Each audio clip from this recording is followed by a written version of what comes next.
Q1 1942 के भारत छोड़ो आंदोलन के संदर्भ में निम्नलिखित दलों पर विचार करें। 1. भारतीय राष्ट्रीय Congress. 2. All India Muslim League. 3. Hindu महासभा।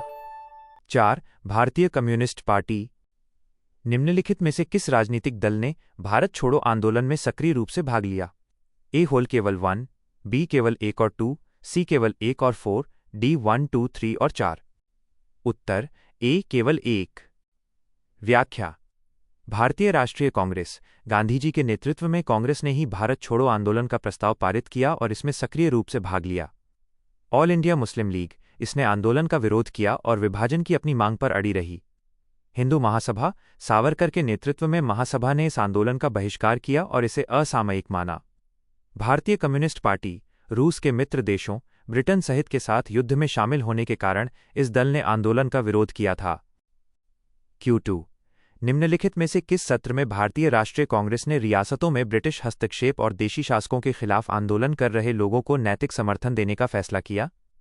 ए हरिपुरा सत्र 1938, बी रामगढ़ अधिवेशन 1940, सी लखनऊ अधिवेशन 1936, डी फैजपुर अधिवेशन 1936। उत्तर ए हरिपुरा सत्र 1938। व्याख्या। हरिपुरा सत्र 1938 सुभाष चंद्र बोस की अध्यक्षता में कांग्रेस ने पहली बार रियासतों के लोगों के संघर्ष प्रजामंडल को अपना नैतिक समर्थन दिया। रामगढ़ 1940 यहां कांग्रेस ने पूर्ण स्वतंत्रता की मांग दोहराई थी, लेकिन रियासतों के मुद्दे पर मुख्य निर्णय हरिपुरा में हुआ था। लखनऊ 1936 नेहरू की अध्यक्षता वाले इस सत्र में समाजवाद पर जोर दिया गया था। फैजपुर 1936 ये गांव में होने वाला पहला अधिवेशन था जो मुख्य रूप से कृषि सुधारों पर केंद्रित था। Q3 महात्मा गांधी और सुभाष चंद्र बोस के बीच वैचारिक मतभेदों के संबंध में निम्नलिखित कथनों पर विचार करें। 1. जहां गांधी जी ग्राम गणराज्यों के समर्थक थे, वहीं बोस तीव्र प्रगति के लिए एक दलीय नियंत्रित राज्य के पक्ष में थे। 2. गांधी जी विकेंद्रीकृत ग्राम आधारित अर्थव्यवस्था के पक्षधर थे, जबकि बोस औद्योगिकीकरण के पक्षधर थे। 3. गांधी जी एक धर्मशासित हिंदू राज्य के समर्थक थे, जबकि बोस धर्मनिरपेक्षता के प्रति प्रतिबद्ध थे। 4. बोस समाजवादी क्रांति के माध्यम से जाति व्यवस्था को समाप्त करने के पक्ष में थे, जबकि गांधी का लक्ष्य सामाजिक और नैतिक प्रेरणा के माध्यम से इसमें सुधार करना था। 5.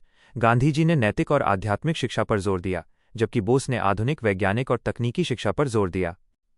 उपर्युक्त में से कितने कथन सही हैं? ए होल केवल 2, बी होल केवल 3, सी होल केवल 4, डी होल सभी 5। उत्तर सी केवल 4। व्याख्या। कथन 3 गलत है। गांधी जी कभी भी धर्मशासित हिंदू राज्य के समर्थक नहीं थे। वे सर्वधर्म समभाव और धर्मनिरपेक्षता में विश्वास रखते थे। कथन 1, 2, 4 और 5 सही हैं। बोस केंद्रीकृत राज्य, भारी उद्योगों और आधुनिक विज्ञान के पक्षधर थे, जबकि गांधी जी ग्राम स्वराज, कुटीर उद्योगों और नैतिक सुधारों के माध्यम से समाज को बदलना चाहते थे। Q4 निम्नलिखित कथनों पर विचार करें। कथन आई ब्रिटिश प्रांतों में कांग्रेस मंत्रिमंडलों ने अक्टूबर 1939 में पद से इस्तीफा दे दिया। कथन 2 ब्रिटिश सरकार ने भारतीय नेताओं से परामर्श किए बिना या निर्वाचित भारतीय प्रतिनिधियों की सहमति प्राप्त किए बिना द्वितीय विश्व युद्ध में भारत की भागीदारी की घोषणा की। कथन 3 महात्मा गांधी सहित कांग्रेस नेताओं को अक्टूबर 1939 में राजद्रोह के आरोप में गिरफ्तार किया गया था। उपर्युक्त कथनों के संबंध में निम्नलिखित में से कौन सा सही है? ए होल कथन 2 और कथन 3 दोनों सही हैं और दोनों कथन आई की व्याख्या करते हैं। बी होल कथन 2 और कथन 3 दोनों सही हैं, लेकिन उनमें से केवल एक ही कथन आई की व्याख्या करता है। सी होल कथन 2 और 3 में से केवल एक ही सही है और वो कथन आई की व्याख्या करता है। डी होल ना तो कथन 2 और न ही कथन 3 सही है। उत्तर सी कथन 2 और 3 में से केवल एक ही सही है और वह कथन आई की व्याख्या करता है। व्याख्या। कथन आई सही है। कांग्रेस सरकारों ने 1939 में इस्तीफा दिया था। कथन 2 सही है। इस्तीफे का मुख्य कारण यही था कि भारत को बिना सहमति के युद्ध में झोंक दिया गया था। यह कथन आई की सही व्याख्या है। कथन 3 गलत है।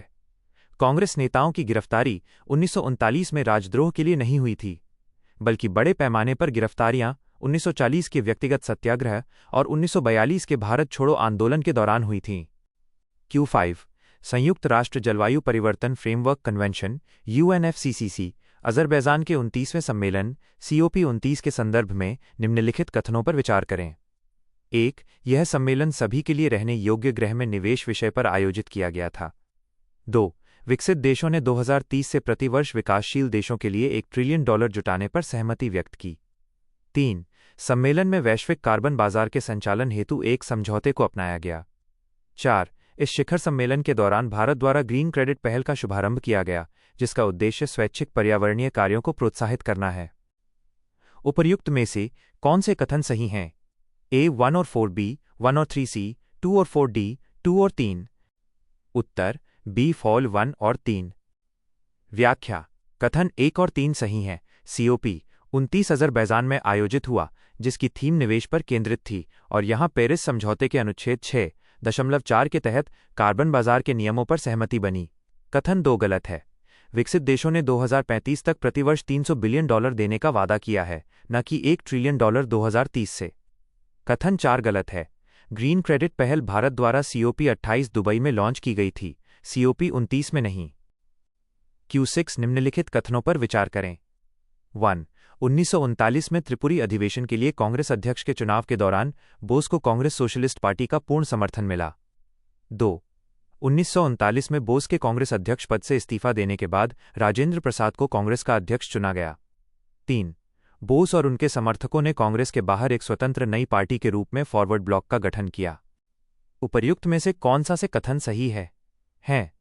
A खोल केवल 1 और 3, B केवल 2C, केवल 1 और 2D, 1, 2 और 3। उत्तर C केवल 1 और 2। व्याख्या: कथन 1 सही है। त्रिपुरी में वामपंथी गुटों और सोशलिस्ट पार्टी ने बोस का साथ दिया था।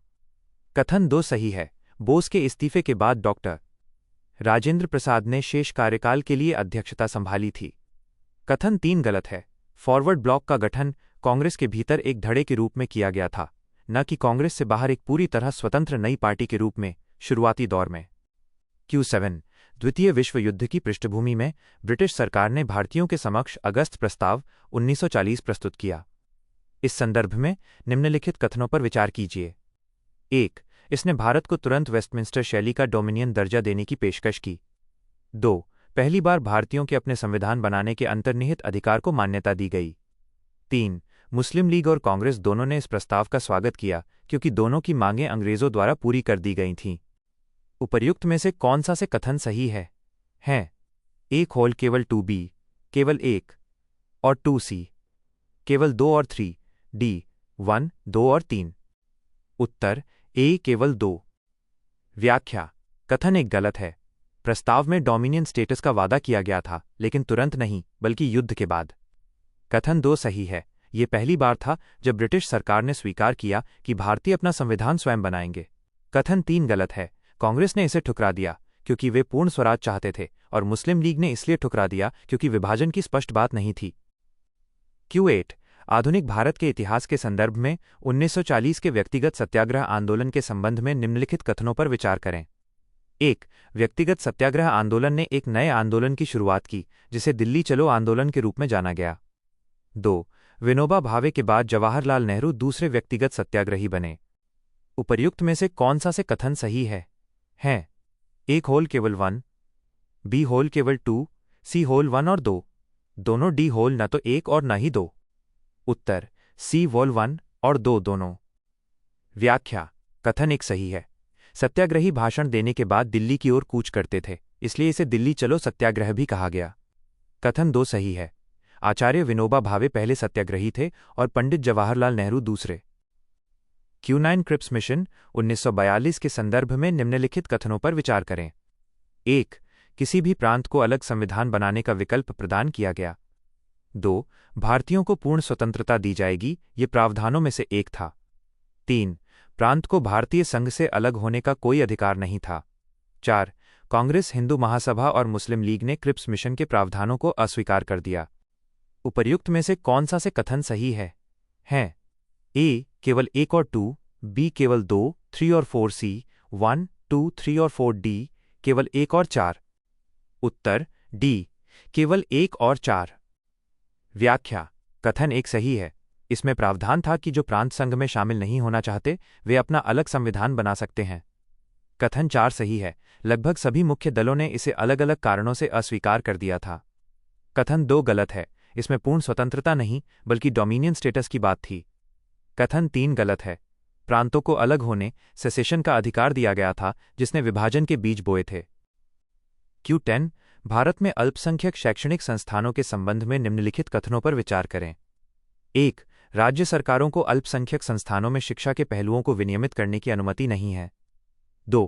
निःशुल्क एवं अनिवार्य बाल शिक्षा का अधिकार अधिनियम 2006 RTE अधिनियम अल्पसंख्यक शैक्षणिक संस्थानों पर लागू नहीं होता है। 3.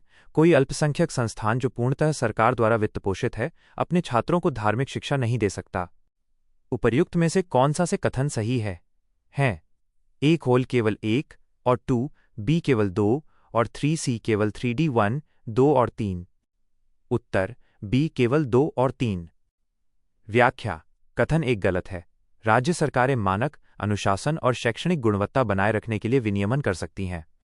कथन 2 सही है। सुप्रीम कोर्ट के निर्णयों के अनुसार RTE अधिनियम अल्पसंख्यक संस्थानों पर लागू नहीं होता।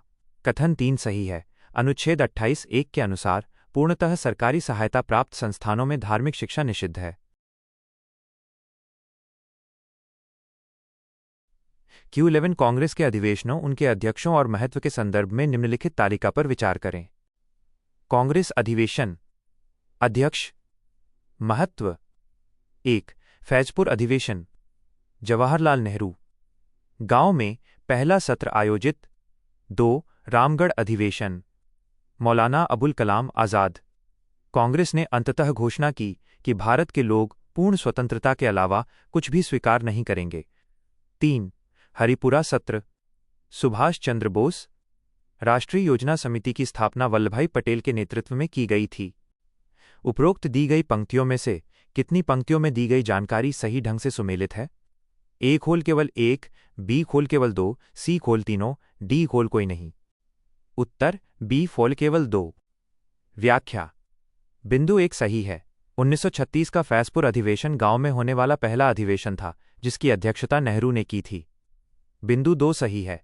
1940 के रामगढ़ अधिवेशन में मौलाना आजाद की अध्यक्षता में पूर्ण स्वतंत्रता के संकल्प को दोहराया गया था। बिंदु 3 गलत है। हरिपुरा सत्र 1938 में राष्ट्रीय योजना समिति की स्थापना तो हुई थी, लेकिन इसके अध्यक्ष जवाहरलाल नेहरू थे, न कि वल्लभभाई पटेल। Q12 निम्नलिखित में से कौन 1942 में क्रिप्स मिशन के साथ भारतीय राष्ट्रीय कांग्रेस के आधिकारिक वार्ताकार थे? A होल जवाहरलाल नेहरू और तेज बहादुर सप्रू। B होल C राजगोपालाचारी और सरदार वल्लभभाई पटेल। C जवाहरलाल नेहरू और मौलाना अबुल कलाम आजाद। D मौलाना आजाद और B.R. अंबेडकर। उत्तर C जवाहरलाल नेहरू और मौलाना अबुल कलाम आजाद। व्याख्या विकल्प C सही है। कांग्रेस ने आधिकारिक तौर पर नेहरू और तत्कालीन अध्यक्ष मौलाना आजाद को स्टैफोर्ड क्रिप्स से बातचीत के लिए नियुक्त किया था। अन्य विकल्प सप्रू, पटेल, राजगोपालाचारी और अंबेडकर व्यक्तिगत या अन्य दलों के प्रतिनिधि के रूप में सक्रिय थे, लेकिन वे कांग्रेस के आधिकारिक वार्ताकार नहीं थे। Q13 निम्नलिखित में से कौन द्वितीय विश्व युद्ध के दौरान भारत में अंग्रेजों द्वारा अपनाई गई स्कॉच्ड अर्थ पॉलिसी का वर्णन करता है? A संसाधन संरक्षण की नीति, जिसका उद्देश्य पीछे हटने के दौरान आपूर्ति को संरक्षित करना है। B होल एक सामरिक वापसी रणनीति, जिसमें नागरिक आबादी को सुरक्षित क्षेत्रों में स्थानांतरित करना शामिल है। C शत्रु द्वारा परिसंपत्तियों के उपयोग को रोकने के लिए उन्हें जानबूझकर नष्ट करने की सैन्य रणनीति। D असुरक्षित क्षेत्रों को अस्थायी रूप से स्थानीय नियंत्रण में छोड़ने की एक औपनिवेशिक प्रशासनिक रणनीति। उत्तर C शत्रु द्वारा परिसंपत्तियों के उपयोग को रोकने के लिए उन्हें जानबूझकर नष्ट करने की सैन्य रणनीति। व्याख्या विकल्प C सही है। इस नीति के तहत पीछे हटती सेनाएं फसल, पुल, रेल और संचार साधनों को नष्ट कर देती हैं ताकि दुश्मन उनका लाभ न उठा सके। बंगाल में जापानी आक्रमण के डर से अंग्रेजों ने इसे लागू किया था। अन्य विकल्प ये सामान्य युद्ध रणनीतियों या प्रशासनिक निर्णयों से संबंधित हैं, स्कॉच्ड अर्थ के विशिष्ट अर्थ से नहीं। Q14 1942 में भारत छोड़ो आंदोलन शुरू करने का तात्कालिक कारण क्या था? A होल वायसराय लिनलिथगो द्वारा अगस्त प्रस्ताव के माध्यम से डोमिनियन का दर्जा देने से इनकार। B होल भारत में संवैधानिक संकट को हल करने में क्रिप्स मिशन की विफलता। C होल गांधी जी के व्यक्तिगत सत्याग्रह आंदोलन का ब्रिटिशों द्वारा दमन। D रियासतों से संबंधित वेवेल योजना की विफलता। उत्तर B भारत में संवैधानिक संकट को हल करने में क्रिप्स मिशन की विफलता। व्याख्या विकल्प B सही है। क्रिप्स मिशन की विफलता के बाद भारतीयों को लगा कि अंग्रेज सत्ता छोड़ना नहीं चाहते। गांधी जी ने इसके बाद ही करो या मरो का नारा दिया। अगस्त प्रस्ताव 1940, ये आंदोलन से काफी पहले की घटना थी। व्यक्तिगत सत्याग्रह, ये भारत छोड़ो आंदोलन से पहले का एक सीमित चरण था। वेविल योजना 1945, ये आंदोलन समाप्त होने के बाद की घटना है। Q15, भारत के सर्वोच्च न्यायालय ने हाल ही में कुछ निर्देश जारी किए हैं जिनका पालन सरकार द्वारा नागरिकों की संपत्तियों को ध्वस्त करने से पहले किया जाना आवश्यक है। इस संदर्भ में निम्नलिखित में से कौन सा से कथन सही है? एक, न्यायालय ने निर्देश दिया कि कार्यकारी अधिकारी किसी नागरिक की संपत्ति को केवल इस आधार पर ध्वस्त कर सकते हैं कि वह किसी अपराध में आरोपी है। 2, ध्वस्तीकरण से पहले संपत्ति के मालिक को 15 दिन पहले नोटिस देना होगा। 3, उक्त निर्देश सड़क जैसे सार्वजनिक स्थानों पर निर्मित अनधिकृत संरचनाओं के मामले में भी लागू होंगे। नीचे दिए गए कोड का उपयोग करके सही उत्तर चुनें। A केवल 1 और 3B केवल 2, C केवल 3D केवल 2 और 3। उत्तर B फॉल केवल 2। व्याख्या, कथन 1 गलत है। न्यायालय ने स्पष्ट कहा है कि सिर्फ आरोपी होने के आधार पर संपत्ति नहीं गिराई जा सकती, इसे बुलडोजर न्याय के खिलाफ माना गया। कथन 2 सही है। सुप्रीम कोर्ट के हालिया दिशा निर्देशों के अनुसार 15 दिन का पूर्व नोटिस अनिवार्य है। कथन 3 गलत है। ये निर्देश सार्वजनिक सड़कों, फुटपाथों या रेलवे लाइनों पर किए गए अवैध कब्जों, अतिक्रमण पर लागू नहीं होते हैं। Q16, भारत छोड़ो आंदोलन के दौरान समाज के विभिन्न वर्गों को गांधीजी के निर्देशों के संबंध में निम्नलिखित कथनों पर विचार करें। 1, सविनय अवज्ञा के रूप में सरकारी कर्मचारियों को अपने पदों से इस्तीफा देने के लिए कहा गया। 2, सैनिकों को सलाह दी गई कि वे सेवा में बने रहें लेकिन साथ ही भारतीयों पर गोली न चलाएं। 3, छात्रों को अपनी शिक्षा जारी रखने और राजनीतिक भागीदारी से बचने का निर्देश दिया गया। 4, किसानों को निर्देश दिया गया कि वे ब्रिटिश सरकार का समर्थन करने वाले जमींदारों को लगान न दें। उपर्युक्त में से कौन से कथन सही हैं? A होल केवल 1 और 2, B केवल 2 और 4, C केवल 3 और 4D केवल 1, 2 और 4। उत्तर B केवल 2 और 4। व्याख्या, कथन 1 गलत है। गांधीजी ने कर्मचारियों से इस्तीफा देने के बजाय कांग्रेस के प्रति अपनी निष्ठा घोषित करने को कहा था। कथन 2 सही है। सैनिकों को नौकरी न छोड़ने पर भारतीयों पर गोली न चलाने का निर्देश था। कथन 3 गलत है। गांधीजी ने कहा था कि यदि छात्र आत्मविश्वास रखते हैं तो वे पढ़ाई छोड़ सकते हैं। कथन 4 सही है। उन्होंने किसानों से कहा था कि जो जमींदार सरकार विरोधी हैं उन्हें लगान दें, लेकिन ब्रिटिश समर्थक जमींदारों को लगान न दें। Q17, भारत छोड़ो आंदोलन 1942 के संदर्भ में छोटूभाई पुराणिक, अच्युत पटवर्धन और सुचेता कृपलानी को उनकी भूमिका के लिए जाना जाता है। A, पूर्वी भारत में किसान विद्रोहों का आयोजन। B, ग्रामीण जिलों में समानांतर सरकारें स्थापित करना। C, ब्रिटिश अधिकारियों के साथ गुप्त वार्ता करना। D, नेतृत्व की गिरफ्तारी के बाद भूमिगत प्रतिरोध का नेतृत्व करना। उत्तर D, नेतृत्व की गिरफ्तारी के बाद भूमिगत प्रतिरोध का नेतृत्व करना। व्याख्या, विकल्प D सही है। मुख्य नेताओं की गिरफ्तारी के बाद इन युवा नेताओं ने गुप्त रेडियो जैसे उषा मेहता और क्रांतिकारी गतिविधियों के माध्यम से आंदोलन को जीवित रखा। अन्य विकल्प, हालांकि आंदोलन के दौरान समानांतर सरकारें बनी थीं जैसे बलिया में, लेकिन यहां दिए गए नाम मुख्य रूप से भूमिगत अंडरग्राउंड नेटवर्क के लिए प्रसिद्ध हैं। Q18, भारतीय स्वतंत्रता संग्राम के संदर्भ में महात्मा गांधी ने फरवरी 1943 में उपवास क्यों शुरू किया? A, मुस्लिम लीग के प्रत्यक्ष कार्रवाई दिवस का विरोध करना। B होल, बंगाल के अकाल से निपटने में ब्रिटिश विफलता के विरुद्ध। C होल, भारत छोड़ो आंदोलन को दबाने के लिए अंग्रेजों द्वारा क्रूर बल प्रयोग के खिलाफ। D होल, भारतीयों को तत्काल सत्ता हस्तांतरण की मांग करना। उत्तर C, भारत छोड़ो आंदोलन को दबाने के लिए अंग्रेजों द्वारा क्रूर बल प्रयोग के खिलाफ। व्याख्या, विकल्प C सही है। जेल में रहते हुए गांधीजी ने सरकार द्वारा आंदोलनकारियों पर किए जा रहे अत्याचारों के खिलाफ 21 दिनों का उपवास किया था। अन्य विकल्प, प्रत्यक्ष कार्रवाई दिवस 1946 की घटना है। अकाल 1943 में ही था, लेकिन उपवास का मुख्य कारण राजकीय हिंसा का विरोध था। Q19, भारतीय स्वतंत्रता संग्राम के संदर्भ में राजगोपालाचारी फॉर्मूले के बारे में निम्नलिखित कथनों पर विचार करें। कथन I, महात्मा गांधी ने राजगोपालाचारी फॉर्मूले का विरोध किया। कथन 2, इस फॉर्मूले में मुस्लिम लीग की पाकिस्तान की मांग को स्वीकार कर लिया गया था। उपर्युक्त कथनों के संबंध में निम्नलिखित में से कौन सा सही है? A होल, कथन I और कथन 2 दोनों सही हैं और कथन 2 कथन I की व्याख्या करता है। B होल, कथन I और कथन 2 दोनों सही हैं, लेकिन कथन 2 कथन I की व्याख्या नहीं करता है। C होल, कथन I सही है, लेकिन कथन 2 गलत है। D कथन I गलत है, लेकिन कथन 2 सही है। उत्तर डी कथन आई गलत है लेकिन कथन 2 सही है। व्याख्या। कथन आई गलत है। गांधी जी ने वास्तव में इस फॉर्मूले का समर्थन किया था और इसी आधार पर जिन्ना से बातचीत भी की थी। कथन 2 सही है। इस फॉर्मूले ने अप्रत्यक्ष रूप से आत्मनिर्णय के अधिकार के माध्यम से पाकिस्तान की अवधारणा को स्वीकार किया था, बशर्ते कि जनमत संग्रह हो। Q20 पवन ऊर्जा उत्पादन के संदर्भ में रिपावरिंग शब्द का सबसे अच्छा अर्थ उस स्थिति से है जहां एक कृषि क्षेत्र में एक हरित क्षेत्र पवन ऊर्जा संयंत्र स्थापित किया जाता है। बी होल पुराने पवन टरबाइनों को पूरी तरह से नए टरबाइनों से बदल दिया जाता है। सी ऊर्जा उत्पादन में सुधार के लिए पवन टरबाइन की ऊंचाई बढ़ाई जाती है। डी मौजूदा पवन टरबाइनों का जीवनकाल बढ़ाने के लिए सुरक्षा उपाय किए जाते हैं। उत्तर बी फोलौली पुराने पवन टरबाइनों को पूरी तरह से नए टरबाइनों से बदल दिया जाता है। व्याख्या। विकल्प बी सही है। रिपावरिंग का मतलब है कम क्षमता वाले पुराने टरबाइनों को हटाकर वहां नई तकनीक के उच्च क्षमता वाले टरबाइन लगाना ताकि उसी जगह से अधिक बिजली पैदा हो सके। Q21 निम्नलिखित व्यक्तियों पर विचार करें। 1 Lord Pethick Lawrence, 2 Stafford Cripps, 3 A V Alexander, 4 sir John Simon. उपरोक्त में से कितने लोग 1946 में ब्रिटिश सरकार द्वारा भारत भेजे गए कैबिनेट मिशन के सदस्य थे? ए होल केवल 2, बी होल केवल 3, सी होल केवल 1। उत्तर बी केवल 3। व्याख्या। बिंदु 1, 2 और 3 सही हैं। कैबिनेट मिशन में यही 3 सदस्य शामिल थे। बिंदु 4 गलत है। सर जॉन साइमन 1927 के साइमन कमीशन के अध्यक्ष थे, वे कैबिनेट मिशन का हिस्सा नहीं थे।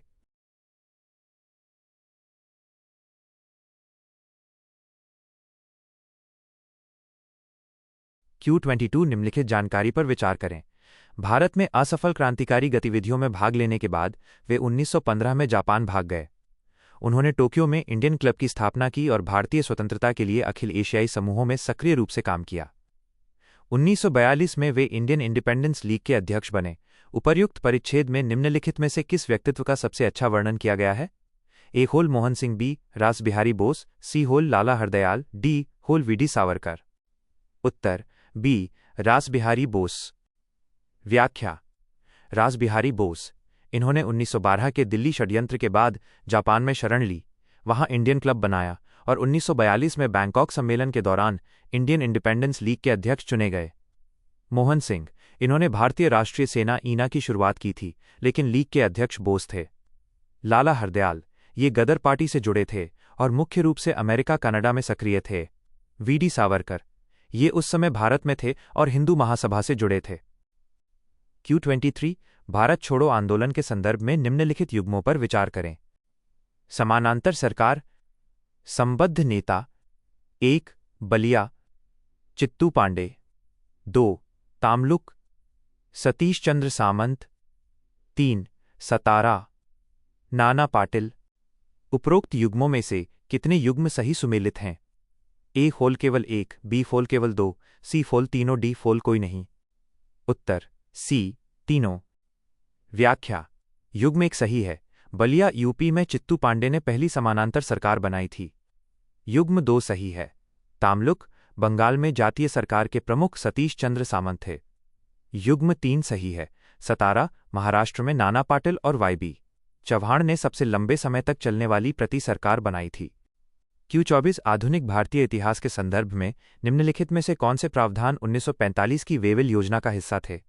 1 इसमें द्वितीय विश्व युद्ध की समाप्ति के बाद एक संविधान सभा की स्थापना का प्रस्ताव रखा गया। 2 गवर्नर जनरल की कार्यकारी परिषद के सभी सदस्य भारतीय होंगे। 3 गवर्नर जनरल भारतीय मंत्रियों की सलाह के आधार पर वीटो शक्ति का प्रयोग करेगा। नीचे दिए गए कोड का उपयोग करके सही उत्तर चुनें। ए केवल 1, बी केवल 1 और 2, सी केवल 1 और 3, डी केवल 3। उत्तर डी केवल 3। व्याख्या। कथन 1 गलत है। संविधान सभा का प्रस्ताव मुख्य रूप से क्रिप्स मिशन 1942 और बाद में कैबिनेट मिशन में था। वेवेल योजना मुख्य रूप से कार्यकारी परिषद के पुनर्गठन पर केंद्रित थी। कथन 2 गलत है। वायसराय, गवर्नर जनरल और कमांडर इन चीफ को छोड़कर बाकी सभी सदस्य भारतीय होने थे। कथन 3 सही है।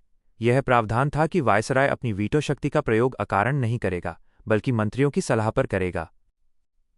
Q25 हाल ही में आयोजित जैविक विविधता पर सम्मेलन के पक्षकारों के सम्मेलन CBDCOP 16 की 16वीं बैठक के संदर्भ में निम्नलिखित कथनों पर विचार करें। 1. सम्मेलन का आयोजन योजना का हिस्सा बनना B part of the plan विषय पर किया गया। 2. इस सम्मेलन में कुनमिंग मॉन्ट्रियल वैश्विक जैव विविधता रूपरेखा को अपनाया गया, जिसका उद्देश्य 2030 तक जैव विविधता की हानि को रोकना और उसे उलटना है। 3. सम्मेलन में डिजिटल रूप से अनुक्रमित आनुवंशिक संसाधनों के उपयोग से होने वाले लाभों के न्यायसंगत बंटवारे को सुनिश्चित करने के लिए एक नए कैली फंड की स्थापना का प्रावधान किया गया।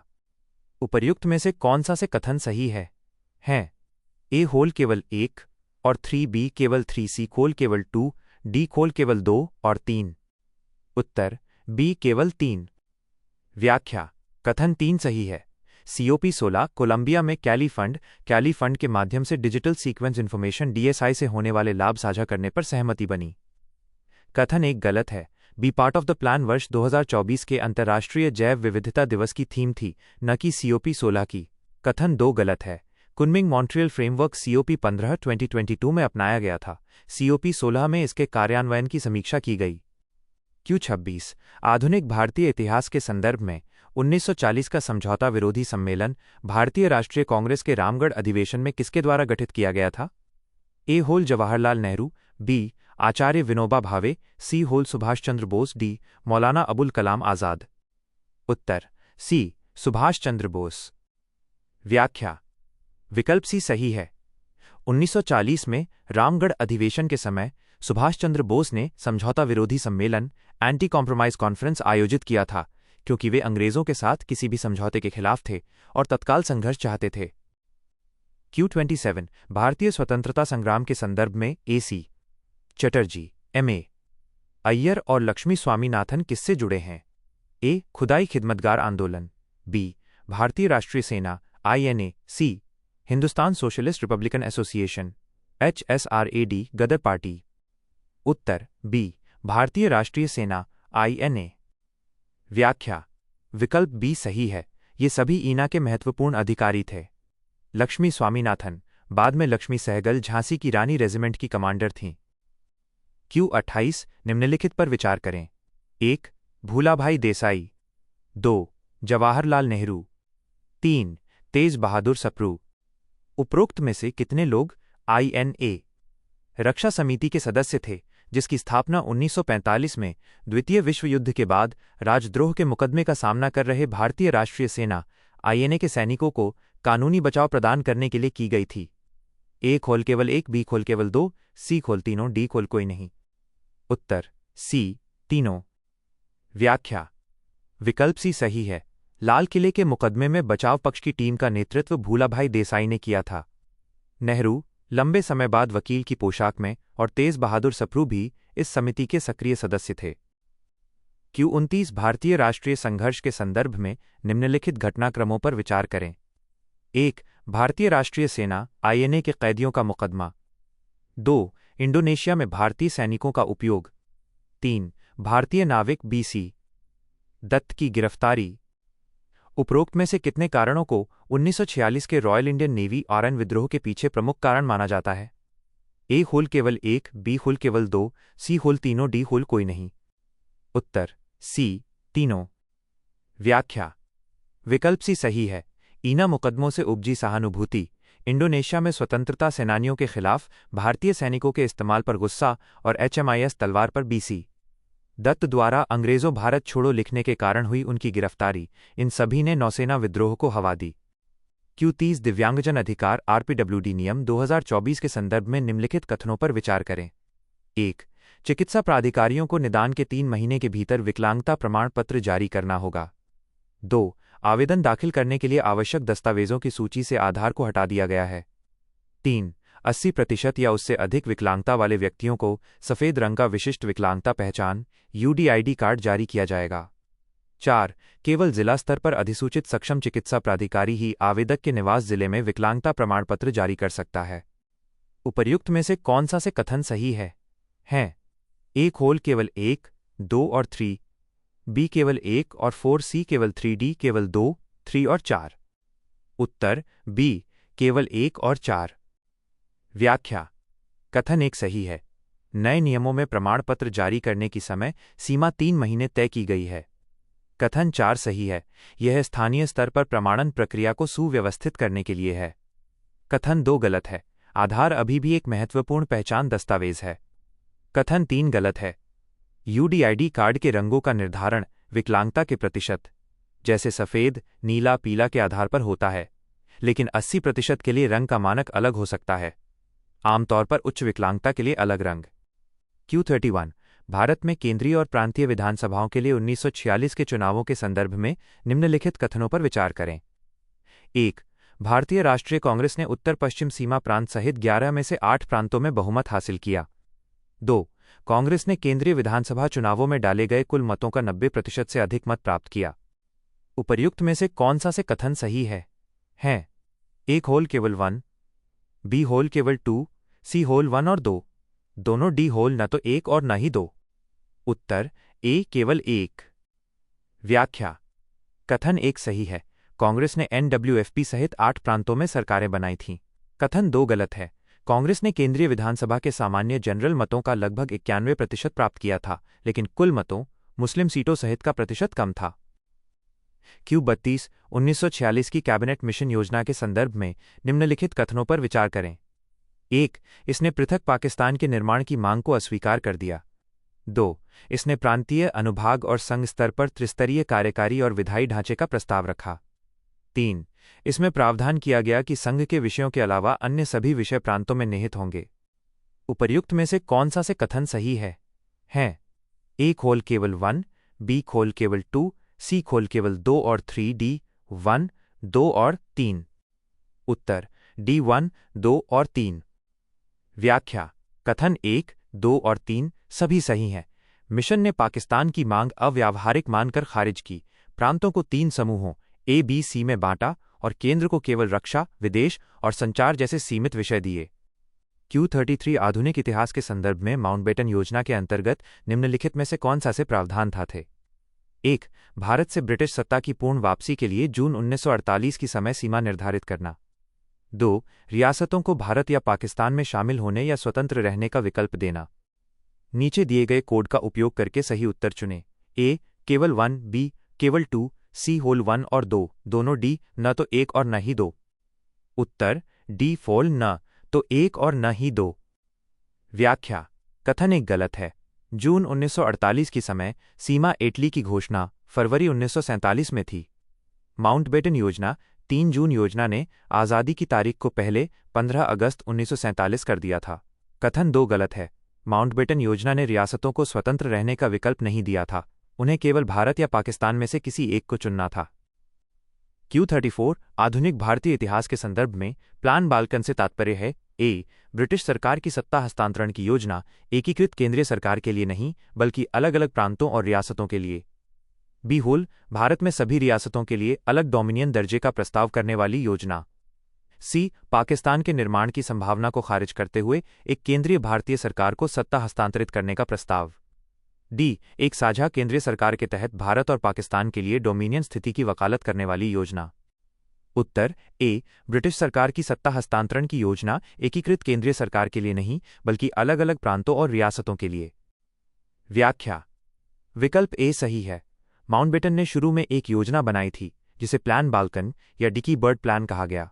इसमें प्रांतों को स्वतंत्र इकाइयों के रूप में सत्ता सौंपने की बात थी, जिसे नेहरू ने भारत के विखंडन बाल्कनाइजेशन का खतरा बताते हुए कड़ा विरोध किया था।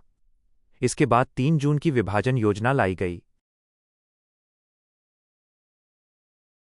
Q35 हाल ही में घोषित mobility arrangement for talented early professional scheme MATES के संदर्भ में निम्नलिखित में से कौन सा कथन सही है? 1. इसे भारत और यूनाइटेड किंगडम के बीच हस्ताक्षरित प्रवासन और गतिशीलता साझेदारी व्यवस्था के तहत लॉन्च किया गया है। 2.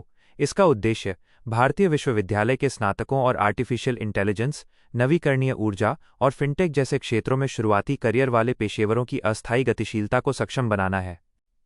नीचे दिए गए कोड का उपयोग करके उत्तर चुनें। A केवल 1, B केवल 2, C होल 1 और 2, दोनों D होल न तो 1 और न ही 2। उत्तर B फोल केवल 2। व्याख्या। कथन 1 गलत है। मेट्स योजना भारत और ऑस्ट्रेलिया के बीच एक द्विपक्षीय कार्यक्रम है, न कि यूनाइटेड किंगडम के बीच। कथन 2 सही है। यह योजना विशेष रूप से भारतीय स्नातकों और विशिष्ट उभरते क्षेत्रों जैसे एआई, नवीकरणीय ऊर्जा के युवा पेशेवरों को ऑस्ट्रेलिया में काम करने और अनुभव प्राप्त करने की अनुमति देती है। Q36 ब्रिटिश प्रधानमंत्री एटली के 20 फरवरी 1947 के वक्तव्य के संबंध में निम्नलिखित कथनों पर विचार करें। 1. भारतीय राजनीतिक दलों के बीच सहमति की परवाह किए बिना भारतीयों को सत्ता हस्तांतरण के लिए 30 जून 1948 की समय सीमा तय की गई। 2. सत्ता हस्तांतरण के बाद देशी रियासतों पर ब्रिटिश अधिकार समाप्त हो जाने थे, जिससे उन्हें स्वतंत्र रहने या भारत या पाकिस्तान में विलय की स्वतंत्रता मिल गई। 3. लॉर्ड वेवल को स्वतंत्रता मिलने तक भारत का वायसराय बने रहना था। उपर्युक्त में से कौन सा से कथन सही है? ए होल केवल 1, बी केवल 2, सी होल केवल 2 और 3, डी केवल 1 और 3। उत्तर बी होल केवल 1 और 2। व्याख्या: कथन 1 सही है। इटली ने घोषणा की थी कि ब्रिटेन जून 1948 तक भारत छोड़ देगा, चाहे राजनीतिक समझौता हो या न हो। कथन 2 सही है। इस घोषणा के अनुसार रियासतों पर सर्वोच्चता पैरामाउंसी समाप्त होनी थी, जिससे वे तकनीकी रूप से स्वतंत्र हो जाते। कथन 3 गलत है। इटली ने घोषणा की थी कि लॉर्ड वेवल के स्थान पर लॉर्ड माउंटबेटन को नया वायसराय नियुक्त किया जाएगा, ताकि वे सत्ता हस्तांतरण की प्रक्रिया पूरी कर सकें। Q37 निम्नलिखित कथनों पर विचार करें। कथन: 1793 के चार्टर अधिनियम के कारण माल अदालतें लुप्त हो गईं, जहां कलेक्टर ब्रिटिश भारत में राजस्व और न्यायिक दोनों शक्तियों का प्रयोग करते थे। कथन 2 1793 के चार्टर अधिनियम ने ब्रिटिश भारत में राजस्व और न्यायिक प्रशासन को अलग कर दिया। उपर्युक्त कथनों के संबंध में निम्नलिखित में से कौन सा सही है? ए होल कथन आई और कथन 2 दोनों सही हैं और कथन 2 कथन आई की व्याख्या करता है। बी होल कथन आई और कथन 2 दोनों सही हैं, लेकिन कथन 2 कथन आई की व्याख्या नहीं करता है। सी होल कथन आई सही है, लेकिन कथन 2 सही नहीं है। डी होल कथन आई सही नहीं है, लेकिन कथन 2 सही है। उत्तर ए कथन आई और कथन 2 दोनों सही हैं और कथन 2 कथन आई की व्याख्या करता है। व्याख्या: कथन आई और 2 दोनों सही हैं। 1793 के कॉर्नवालिस कोड, जो चार्टर के साथ लागू हुआ, ने शक्तियों के पृथक्करण के सिद्धांत को अपनाया।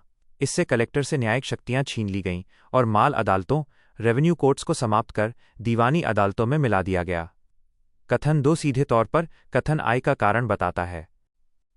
Q38 भारत परिषद अधिनियम 1861 के संदर्भ में निम्नलिखित कथनों पर विचार करें। 1. इसने भारत में कैबिनेट शैली के शासन की नींव रखते हुए एक पोर्टफोलियो प्रणाली शुरू की। 2. विधान परिषदों को सरकार की पूर्व स्वीकृति के बिना नीतिगत और वित्तीय मामलों पर चर्चा करने का अधिकार दिया गया। 3. विधान परिषदों को कार्यपालिका के दैनिक कार्यों की समीक्षा करने का अधिकार दिया गया। उपर्युक्त में से कौन सा से कथन सही है? ए होल केवल 1, बी केवल 1 और 2, सी केवल 2 और 3, डी 1, 2 और 3। उत्तर ए केवल 1। व्याख्या: कथन 1 सही है। लॉर्ड कैनिंग द्वारा शुरू की गई पोर्टफोलियो प्रणाली को इस अधिनियम ने आधिकारिक मान्यता दी, जिससे विभागीय शासन की शुरुआत हुई। कथन 2 गलत है। इस अधिनियम के तहत परिषदों की शक्तियां बहुत सीमित थीं। वे वित्त या महत्वपूर्ण नीतिगत मुद्दों पर स्वतंत्र रूप से चर्चा नहीं कर सकते थे। कथन 3 गलत है। कार्यपालिका पर विधायी नियंत्रण, जैसे प्रश्न पूछना, 1892 और 1909 के सुधारों के माध्यम से क्रमिक रूप से आया, 1861 में नहीं। Q39 भारतीय स्वतंत्रता संग्राम के दौरान ब्रिटिश संवैधानिक प्रस्तावों के संदर्भ में निम्नलिखित पर विचार करें। 1. अगस्त प्रस्ताव। 2. Cripps mission. 3. Cabinet mission. 4. Mountbatten योजना। उपरोक्त में से कितनों ने स्पष्ट रूप से पृथक पाकिस्तान राष्ट्र के निर्माण को स्वीकार किया? ए होल केवल 1, बी होल केवल 2, सी होल केवल 3, डी होल सभी 4। उत्तर ए केवल 1। व्याख्या: माउंटबेटन योजना केवल 4। केवल इसी योजना ने स्पष्ट रूप से भारत के विभाजन और पाकिस्तान के निर्माण को स्वीकार किया। अगस्त प्रस्ताव और क्रिप्स मिशन, इन्होंने डोमिनियन स्टेटस और आत्मनिर्णय की बात की थी, लेकिन पाकिस्तान को स्पष्ट मान्यता नहीं दी थी। कैबिनेट मिशन, इसने पाकिस्तान की मांग को स्पष्ट रूप से खारिज कर दिया था। Q40 भारतीय साइबर अपराध समन्वय केंद्र I4C के संबंध में निम्नलिखित कथनों पर विचार करें। 1. यह इलेक्ट्रॉनिक्स और सूचना प्रौद्योगिकी मंत्रालय मीटवाई की एक पहल है। 2. राष्ट्रीय साइबर अपराध फोरेंसिक प्रयोगशाला NCAFL की स्थापना भारतीय साइबर अपराध समन्वय केंद्र के एक भाग के रूप में की गई थी। 3. इसका प्राथमिक उद्देश्य एक ऐसा पारिस्थितिकी तंत्र बनाना है जो साइबर अपराध से निपटने के लिए शिक्षा, उद्योग, जनता और सरकार को एक साथ लाए। उपर्युक्त में से कौन सा से कथन सही है? ए होल 1 और 3b, केवल 2c, केवल 2 और 3d, होल 1, 2 और 3। उत्तर सी, केवल 2 और 3। व्याख्या: कथन एक गलत है। IHRC गृह मंत्रालय MHA की एक पहल है, न कि मेटी की। कथन 2 और 3 सही है। NCAFL इसका एक प्रमुख घटक है जो साइबर फोरेंसिक सहायता प्रदान करता है, और इसका मुख्य काम विभिन्न हितधारकों के बीच समन्वय बनाना है। Q41 आधुनिक भारतीय इतिहास के संदर्भ में निम्नलिखित क्षेत्रों पर विचार करें। 1. पुडुचेरी। 2. हैदराबाद। 3.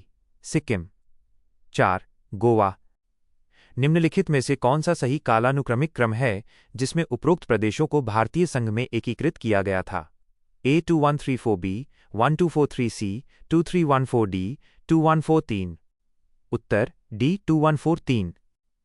व्याख्या: हैदराबाद 2, 1948, ऑपरेशन पोलो। पुडुचेरी 1, 1954, फ्रांसीसी शासन से हस्तांतरण। गोवा 4, 1961, ऑपरेशन विजय। सिक्किम 3, 1975, पूर्ण राज्य के रूप में विलय।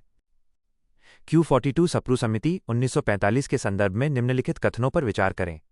1. इसका गठन अल्पसंख्यकों के लिए संवैधानिक सुरक्षा उपायों का प्रस्ताव करने के लिए किया गया था। 2. इसकी स्थापना ब्रिटिश सरकार द्वारा वेविल योजना के भाग के रूप में की गई थी। उपरोक्त कथनों में से कौन सा से सही हैं? A होल केवल 1, B होल केवल 2, C होल 1 और 2, दोनों D होल ना, तो 1 और ना ही 2। उत्तर A, केवल 1। व्याख्या: कथन एक सही है। तेज बहादुर सप्रू की अध्यक्षता में इस गैर-दलीय समिति ने भविष्य के संविधान में अल्पसंख्यकों के अधिकारों पर ध्यान केंद्रित किया था। कथन 2 गलत है। यह एक गैर सरकारी समिति थी जिसकी स्थापना ब्रिटिश सरकार ने नहीं बल्कि अखिल भारतीय उदारवादी संघ लिबरल फेडरेशन द्वारा की गई थी। Q43 ये 1942 की शुरुआत में कांग्रेस सोशलिस्ट पार्टी द्वारा एक अधिक उग्र स्वतंत्रता आंदोलन शुरू करने के लिए तैयार की गई एक क्रांतिकारी रणनीति थी। यह रणनीति जयप्रकाश नारायण ने जेल में रहते हुए तैयार की थी, जिसमें उन्होंने पारंपरिक सत्याग्रह से आगे बढ़कर एक संयुक्त राष्ट्रवादी आंदोलन की वकालत की थी, जिसके कारण ब्रिटिश सरकार को कठोर दमनकारी कदम उठाने पड़े थे। उपर्युक्त गद्यांश में निम्नलिखित में से किस योजना की चर्चा की गई है? A होल वर्धा योजना, B होल बॉम्बे योजना, C होल देवली योजना, D होल त्रिपुरी योजना। उत्तर C, देवली योजना। व्याख्या: विकल्प C सही है। जयप्रकाश नारायण ने देवली कैंप जेल में रहते हुए एक क्रांतिकारी पत्र योजना तैयार की थी, जिसमें उन्होंने हिंसात्मक प्रतिरोध और गुप्त संगठन के माध्यम से अंग्रेजों को उखाड़ने की बात कही थी। इसे देवली पेपर या योजना कहा जाता है। Q44 ब्रिटिश भारत में सिविल सेवाओं के विकास के संदर्भ में निम्नलिखित कथनों पर विचार करें। 1. लॉर्ड कॉर्नवालिस ने सिविल सेवकों को उपहार और रिश्वत लेने से रोक दिया तथा वरिष्ठता के आधार पर पदोन्नति लागू की। 2. लॉर्ड वेलेस्ली ने सिविल सेवकों को प्रशिक्षित करने के लिए फोर्ट विलियम कॉलेज की स्थापना की। 3. लॉर्ड लिटन ने भारतीयों के लिए वैधानिक सिविल सेवा प्रणाली को समाप्त कर दिया। उपर्युक्त में से कौन सा से कथन सही है? A होल केवल 1, B होल केवल 2, C होल 1 और 2, दोनों D होल न तो 1 और न ही 2। उत्तर C होल 1 और 2 दोनों। व्याख्या: कथन एक सही है। कॉर्नवालिस को भारतीय सिविल सेवा का जनक माना जाता है, जिन्होंने भ्रष्टाचार रोकने के नियम बनाए। कथन 2 सही है। 1800 में कलकत्ता में युवा सिविल सेवकों के प्रशिक्षण के लिए फोर्ट विलियम कॉलेज खोला गया था। कथन 3 गलत है। लॉर्ड लिटन ने वैधानिक सिविल सेवा स्टैट्यूटरी सिविल सर्विस को शुरू किया था, समाप्त नहीं। Q45 RNA संपादन के संदर्भ में निम्नलिखित कथनों पर विचार करें। 1. इसमें RNA अणु में न्यूक्लियोटाइड्स को जोड़ना, हटाना या संशोधित करना शामिल है। 2. यह व्यक्ति के जीनोम में स्थायी परिवर्तन करता है। 3. यह यूकैरियोटिक और प्रोकैरियोटिक दोनों जीवों में हो सकता है। उपर्युक्त में से कौन से कथन सही हैं? A होल 1, 2 और 3B केवल 1 और 3C केवल 2 और 3D केवल 1 और 2। उत्तर B, केवल 1 और 3। व्याख्या: कथन एक सही है। RNA एडिटिंग में ट्रांसक्रिप्शन के बाद RNA अनुक्रम में बदलाव किए जाते हैं। कथन 2 गलत है। RNA एडिटिंग का प्रभाव अस्थायी होता है क्योंकि ये DNA जीनोम को नहीं बदलता, केवल संदेशवाहक RNA को बदलता है। स्थायी परिवर्तन केवल DNA एडिटिंग जैसे क्रिस्पर से होते हैं। कथन 3 सही है। ये प्रक्रिया लगभग सभी जीवित रूपों में देखी जाती है। Q46 निम्नलिखित आयोगों पर विचार करें। 1. मैन्सफील्ड आयोग 1886। 2. ली आयोग 1924। 3. इस्लिंगटन आयोग 1912। 4. Hunter commission 1882। उपर्युक्त में से कितने भारत में नागरिक सार्वजनिक सेवाओं के विकास सुधार से सीधे संबंधित हैं? ए होल केवल 1, बी होल केवल 2, सी होल केवल 3, डी होल सभी 4। उत्तर बी होल केवल 2। व्याख्या। ली आयोग 1924 ये लोक सेवाओं के भारतीयकरण और लोक सेवा आयोग की स्थापना से संबंधित था। इस्लिंगटन आयोग 1912 इसने सिविल सेवाओं में भारतीयों की हिस्सेदारी बढ़ाने की सिफारिश की थी। मैन्सफील्ड आयोग यह मुख्य रूप से मुद्रा करेंसी सुधारों से संबंधित था। हंटर कमीशन 1882 ये प्राथमिक और माध्यमिक शिक्षा के सुधारों से संबंधित था। Q47 भारत में प्रारंभिक औपनिवेशिक प्रशासन के संदर्भ में गोयंदा शब्द का तात्पर्य था। ए भूमि अभिलेखों के लिए जिम्मेदार ग्राम प्रधान, बी जिला न्यायालयों द्वारा नियोजित दुभाषिए, सी जमींदारी व्यवस्था के तहत स्थानीय कर संग्रहकर्ता, डी पुलिस अधीक्षक की सहायता के लिए नियुक्त जासूस। उत्तर डी पुलिस अधीक्षक की सहायता के लिए नियुक्त जासूस। व्याख्या। विकल्प डी सही है। औपनिवेशिक काल में विशेषकर कॉर्नवालिस के समय गोयंदा उन जासूसों को कहा जाता था जो स्थानीय अपराधियों और डकैतों की जानकारी पुलिस को देते थे। अन्य विकल्प ग्राम प्रधान को मुकद्दम या मंडल, दुभाषिए को इंटरप्रेटर और कर संग्रहकर्ता को अमिल या तहसीलदार कहा जाता था। Q48 ब्रिटिश भारत में पुलिस प्रणाली के विकास के संदर्भ में निम्नलिखित कथनों पर विचार करें। 1. वॉरेन हेस्टिंग्स ने ब्रिटिश भारत में कानून और व्यवस्था बनाए रखने के लिए फौजदारों की संस्था को बहाल किया। 2. लॉर्ड बेंटिक ने पुलिस अधीक्षक का पद समाप्त कर दिया और पुलिस का प्रभार कलेक्टर को दे दिया। 3. पुलिस अधिनियम 1861 के तहत अखिल भारतीय पुलिस सेवा का गठन किया गया। उपर्युक्त में से कौन से कथन सही हैं? ए होल केवल 1 और 2, बी केवल 2 और 3, सी केवल 1 और 3, डी 1, 2 और 3। उत्तर ए केवल 1 और 2। व्याख्या। कथन 1 सही है। हेस्टिंग्स ने कानून व्यवस्था के लिए पारंपरिक फौजदारी व्यवस्था को पुनर्जीवित किया था।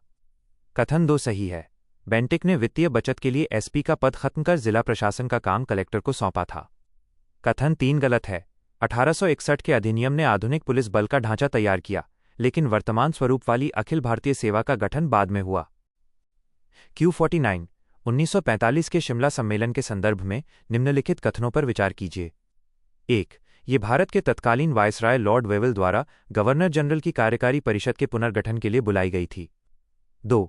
इसका उद्देश्य वायसराय की सुधारित कार्यकारी परिषद में सवर्ण हिंदुओं और मुसलमानों का समान प्रतिनिधित्व सुनिश्चित करना था। उपर्युक्त में से कौन सा से कथन सही है? हैं ए होल केवल 1, बी होल केवल 2, सी होल 1 और 2, दोनों डी होल न तो 1 और न ही 2। उत्तर सी होल 1 और 2 दोनों। व्याख्या। कथन 1 और 2 दोनों सही हैं। वेवेल योजना के तहत शिमला सम्मेलन हुआ था, जिसमें परिषद में हिंदू मुस्लिम समानता पैरिटी का प्रस्ताव था। ये सम्मेलन जिन्ना की इस जिद के कारण विफल रहा कि सभी मुस्लिम सदस्य केवल लीग ही चुनेगी। Q50 बिजली की छड़ लाइटनिंग रॉड के संदर्भ में निम्नलिखित में से कौन सा कथन सही है? 1. इसे बिजली को आकर्षित करने और विद्युत आवेश को सुरक्षित रूप से जमीन में पहुंचाने के लिए डिजाइन किया गया है। 2. ये बहुत उच्च चालकता और कम प्रतिरोध वाली सामग्रियों जैसे तांबा और एल्यूमीनियम से बना है। 3. बिजली की छड़ की ऊंचाई का बिजली गिरने से रोकने में उसकी प्रभावशीलता पर कोई प्रभाव नहीं पड़ता है। 4. ये उनके चारों ओर की हवा को आयनित करके काम करता है, जिससे विद्युत धारा के प्रवाह के लिए रास्ता बनता है। नीचे दिए गए कोड का उपयोग करके उत्तर चुनें। ए केवल 1 और 2, बी केवल 1, 3 और 4, सी केवल 1, 2 और 4, डी केवल 3 और 4। उत्तर सी केवल 1, 2 और 4। व्याख्या। कथन 1, 2 और 4 सही हैं। तड़ित चालक बिजली को सुरक्षित रास्ता देता है, तांबे जैसे सुचालकों से बनता है और हवा को आयनित कर पाथ बनाता है। कथन 3 गलत है। छड़ की ऊंचाई और उसकी नोक का आकार बहुत महत्वपूर्ण होता है। जितनी ऊंची और नुकीली छड़ होगी वो उतनी ही प्रभावी होगी। Q51 भारतीय स्वतंत्रता संग्राम के संदर्भ में फॉरवर्ड ब्लॉक के बारे में निम्नलिखित कथनों पर विचार करें। 1. फॉरवर्ड ब्लॉक की स्थापना सुभाष चंद्र बोस ने 1939 में की थी। 2. इसका उद्देश्य भारत में समाजवादी गणराज्यों का संघ स्थापित करना था, जिससे वर्गविहीन समाज की स्थापना हो सके। उपर्युक्त में से कौन सा से कथन सही है? हैं ए होल केवल 1, बी होल केवल 2, सी होल 1 और 2, दोनों डी होल न तो 1 और न ही 2। उत्तर सी होल 1 और 2 दोनों। व्याख्या। कथन 1 और 2 दोनों सही हैं। कांग्रेस से अलग होने के बाद बोस ने वामपंथी विचारधारा और वर्गविहीन समाज के लक्ष्य के साथ इस ब्लॉक की स्थापना की थी। Q52 भारतीय इतिहास के ब्रिटिश भारत काल के दौरान नियुक्त समितियों आयोगों के निम्नलिखित युग्मों पर विचार कीजिए। समिति/आयोग। संदर्भ 1. भारतीय सैंडहर्स्ट समिति, स्किन समिति। भारतीय सेना का भारतीयकरण। 2. Hilton young commission. सिविल सेवा सुधार। 3. चैटफील्ड आयोग। रक्षा, व्यय और सैन्य आवश्यकताएं। 4. विटली आयोग। श्रम सुधार। ऊपर दिए गए युग्मों में से कितने युग्म सही सुमेलित हैं? ए होल केवल 1, बी होल केवल 2, सी होल केवल 3, डी होल सभी 4। उत्तर सी केवल 3। व्याख्या। युग्म 1 सही है। स्किन समिति सेना में भारतीयों की भर्ती से संबंधित थी। युग्म 3 सही है। यह द्वितीय विश्व युद्ध से पहले सेना के आधुनिकीकरण और लागत साझा करने पर था। युग्म 4 सही है। ये औद्योगिक श्रम स्थितियों पर रिपोर्ट देने के लिए था। युग्म 2 गलत है। हिल्टन यंग कमीशन मुद्रा और वित्त, भारतीय रिजर्व बैंक की नींव से संबंधित था, सिविल सेवा से नहीं। Q53 ब्रिटिश भारत में न्यायिक प्रणाली के विकास के संदर्भ में निम्नलिखित कथनों पर विचार करें। 1. जिलों में फौजदारी अदालतों का उन्मूलन। 2. सिविल और आपराधिक दोनों मामलों के लिए प्रांतीय अपील अदालतों के रूप में कार्य करने हेतु सर्किट अदालतों की स्थापना। 3. मैकाले के अधीन विधि आयोग की स्थापना। 4. अंग्रेजी भाषा को सर्वोच्च न्यायालय की आधिकारिक भाषा बनाया जाना था। लॉर्ड कॉर्नवालिस 1786-1793 के कार्यकाल के दौरान उपरोक्त में से कितने उपाय किए गए? ए होल केवल 1, बी होल केवल 2, सी होल केवल 3, डी होल सभी 4। उत्तर बी होल केवल 2। व्याख्या। बिंदु 1 और 2 सही हैं। कॉर्नवालिस ने जिला फौजदारी अदालतों को खत्म किया और उनकी जगह 4 सर्किट अदालतें कलकत्ता, ढाका, मुर्शिदाबाद, पटना बनाईं। बिंदु 3 गलत है। विधि आयोग 1833 के एक्ट के तहत बेंटिक के समय बना। बिंदु 4 गलत है। अदालती भाषा में बदलाव और अंग्रेजी का प्रभुत्व बाद के वर्षों, विशेषकर 1835 के बाद में बढ़ा। Q54 ब्रिटिश भारत के दौरान निम्नलिखित में से किस कानून ने बॉम्बे और मद्रास प्रेसिडेंसी को विधायी शक्तियां बहाल कीं, जिन्हें 1773 के रेगुलेटिंग एक्ट द्वारा छीन लिया गया था? ए 1813 का चार्टर अधिनियम, बी 1833 का चार्टर अधिनियम, सी 1853 का चार्टर अधिनियम, डी 1861 का भारतीय परिषद अधिनियम। उत्तर डी 1861 का भारतीय परिषद अधिनियम। व्याख्या। विकल्प डी सही है। इस अधिनियम ने विकेंद्रीकरण की प्रक्रिया शुरू की और बॉम्बे व मद्रास को कानून बनाने की शक्तियां वापस दे दी, जो केंद्रीकरण के कारण पहले छीन ली गई थीं। Q55 वर्ल्ड क्राफ्ट सिटी के संदर्भ में निम्नलिखित कथनों पर विचार करें। 1. यह विश्व शिल्प परिषद WCC की एक पहल है। 2. हाल ही में श्रीनगर विश्व शिल्प शहर के रूप में मान्यता प्राप्त करने वाला चौथा भारतीय शहर बन गया। उपर्युक्त में से कौन सा से कथन सही है? ए होल केवल 1, बी होल केवल 2, सी होल 1 और 2, दोनों डी होल न तो 1 और न ही 2। उत्तर सी होल 1 और 2 दोनों। व्याख्या। कथन 1 और 2 दोनों सही हैं। श्रीनगर को इसके हस्तशिल्प, पश्मीना नक्काशी के लिए WCC द्वारा यह खिताब दिया गया। जयपुर, कच्छ और मल्लापुरम के बाद ये इस सूची में शामिल होने वाला चौथा भारतीय स्थान है। Q56 निम्नलिखित पर विचार करें। 1. स्थानीय निकायों में गैर सरकारी लोगों को बहुमत बनाना था। 2. एक गैर सरकारी व्यक्ति को स्थानीय निकायों के अध्यक्ष के रूप में कार्य करना चाहिए। 3. स्थानीय निकाय बिना किसी आधिकारिक मंजूरी के ऋण ले सकते हैं और नए कर लगा सकते हैं।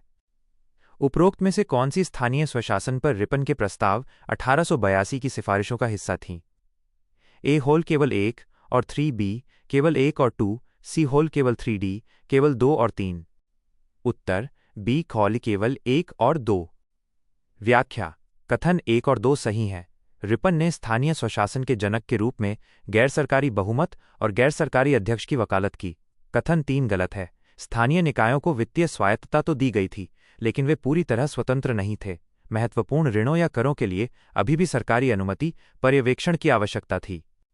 Q57 औपनिवेशिक भारत के संदर्भ में निम्नलिखित में से कौन सा आर्थिक निकास, इकोनॉमिक ड्रेन की अवधारणा का सबसे अच्छा वर्णन करता है? ए. फोलो, विदेशों में ब्रिटिश बागानों में काम करने के लिए भारतीय मजदूरों का पलायन। बी. फोलो, पर्याप्त आर्थिक लाभ के बिना भारत के धन और संसाधनों का ब्रिटेन को हस्तांतरण। सी. होलो, ब्रिटिश माल के कारण भारतीय हस्तशिल्प उद्योगों का विनाश। डी होलो औपनिवेशिक भूमि नीतियों के कारण कृषि उत्पादकता में गिरावट। उत्तर बी होल, पर्याप्त आर्थिक लाभ के बिना भारत के धन और संसाधनों का ब्रिटेन को हस्तांतरण। व्याख्या, विकल्प बी सही है। दादाभाई नौरोजी ने ड्रेन थ्योरी दी थी, जिसके अनुसार भारत का पैसा वेतन, पेंशन और मुनाफे के रूप में ब्रिटेन जाता था और बदले में भारत को कोई वास्तविक लाभ नहीं मिलता था। अन्य विकल्प ये ड्रेन के परिणाम या अन्य आर्थिक प्रभाव हैं, लेकिन ड्रेन की मुख्य परिभाषा विकल्प बी है।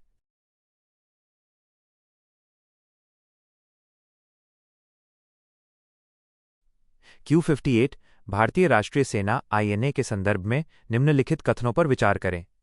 1. इसका गठन सर्वप्रथम कैप्टन जनरल मोहन सिंह ने सिंगापुर में किया था। 2. दिल्ली चलो अभियान के तहत INA ने मणिपुर के मोइरांग में भारतीय धरती पर अपना झंडा फहराया। 3.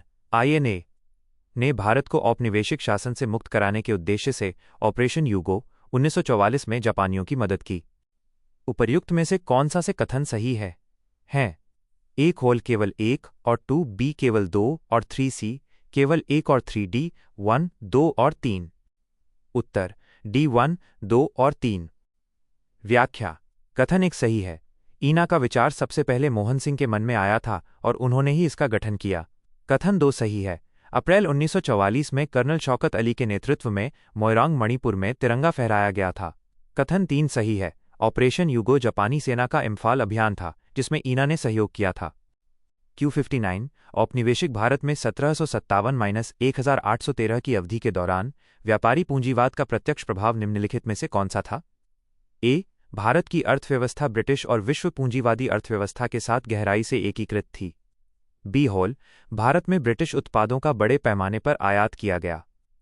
C. भारतीय कृषि का व्यावसायीकरण बड़े पैमाने पर बढ़ा।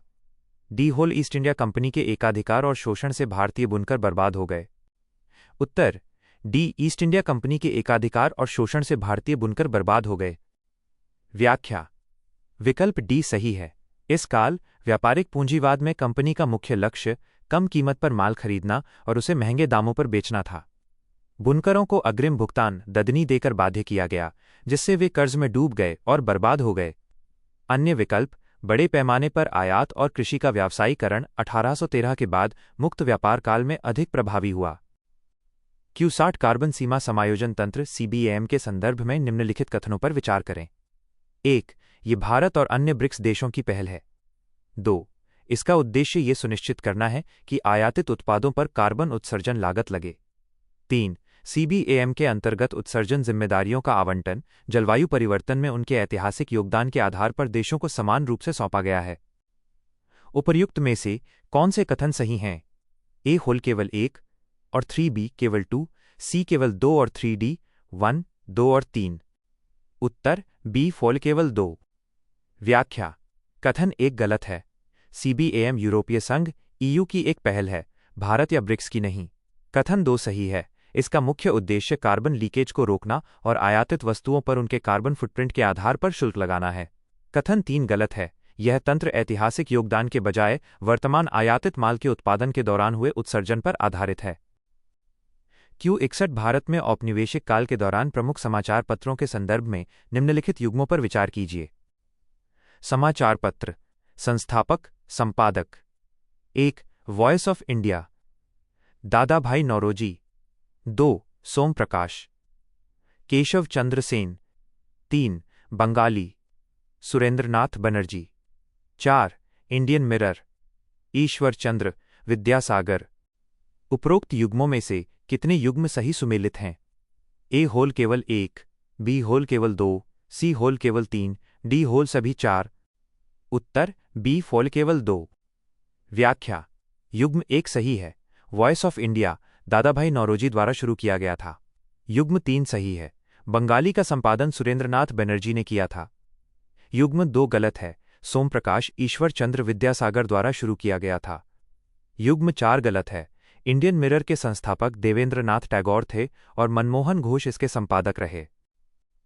Q62 वर्नाक्यूलर प्रेस अधिनियम 1878 के संदर्भ में निम्नलिखित कथनों पर विचार करें। 1. इसने स्थानीय प्रकाशनों पर पूर्व सेंसरशिप लागू कर दी तथा मजिस्ट्रेट को मुद्रण सामग्री जब्त करने का अधिकार दे दिया। 2. इस अधिनियम के अंतर्गत न्यायिक अपील का कोई प्रावधान नहीं था। 3. अधिनियम के प्रतिबंधों से बचने के लिए अमृत बाजार पत्रिका को रातों रात अंग्रेजी समाचार पत्र में बदल दिया गया। उपर्युक्त में से कौन सा से कथन सही है? ए खोल केवल 1B केवल 2 और 3, C1 2 और 3D केवल 3। उत्तर C1 2 और 3। व्याख्या: तीनों कथन सही हैं। लॉर्ड लिटन के इस अधिनियम गैगिंग एक्ट ने भारतीय भाषाओं के अखबारों पर कड़े प्रतिबंध लगाए। मजिस्ट्रेट का निर्णय अंतिम था और अमृत बाजार पत्रिका ने भाषा बदलकर खुद को बचा लिया था। Q63 ब्रिटिश भारत के दौरान प्रेस की स्वतंत्रता के संदर्भ में निम्नलिखित कथनों पर विचार करें। कथन I, चार्ल्स मेटकाफ को भारतीय प्रेस के मुक्तिदाता के रूप में जाना जाता है। कथन 2, उन्होंने 1823 के लाइसेंसिंग विनियमों को निरस्त कर दिया, जिससे प्रेस की स्वतंत्रता पर प्रतिबंध हट गए। उपर्युक्त कथनों के संबंध में निम्नलिखित में से कौन सा सही है? ए खहोल कथन I और कथन 2 दोनों सही हैं और कथन 2 कथन I की व्याख्या करता है। बी होल कथन I और कथन 2 दोनों सही हैं, लेकिन कथन 2 कथन I की व्याख्या नहीं करता है। सी होल कथन I सही है, लेकिन कथन 2 गलत है। डी कथन I गलत है, लेकिन कथन 2 सही है।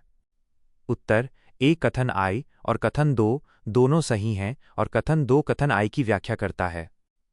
व्याख्या: कथन I और 2 दोनों सही हैं। मेटकाफ ने 1835 के प्रेस अधिनियम के माध्यम से एडम के दमनकारी 1823 के नियमों को रद्द कर दिया था, जिसके कारण उन्हें प्रेस का मुक्तिदाता कहा जाता है। Q64 ब्रिटिश भारत के दौरान स्थापित शैक्षणिक संस्थानों के संदर्भ में निम्नलिखित पर विचार करें। संस्था द्वारा स्थापित: 1.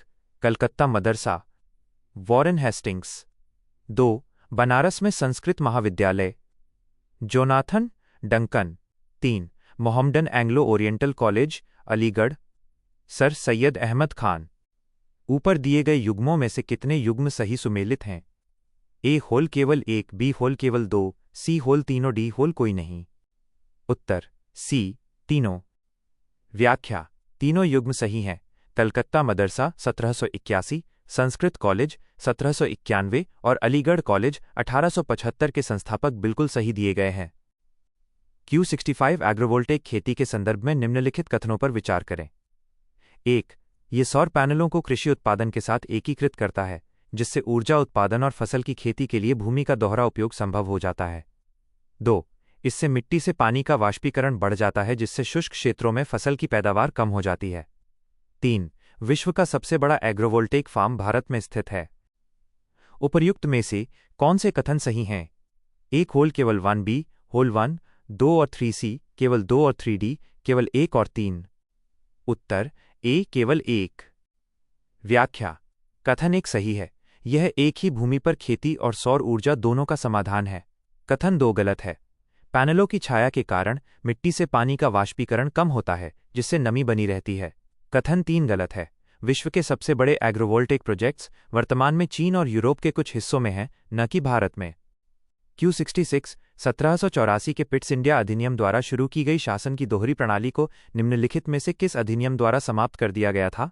ए 1833 का चार्टर अधिनियम, बी भारत सरकार अधिनियम 1858C 1773 का रेगुलेटिंग एक्ट, डी भारतीय परिषद अधिनियम 1861।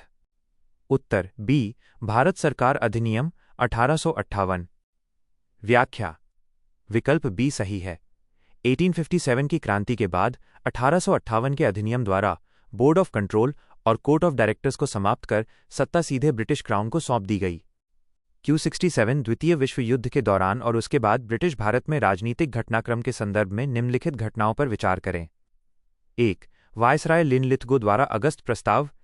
2. मुस्लिम लीग द्वारा पाकिस्तान प्रस्ताव। 3. द्वितीय विश्व युद्ध की शुरुआत। आरंभ से शुरू करते हुए ऊपर वर्णित घटनाओं का सही कालानुक्रमिक क्रम क्या है?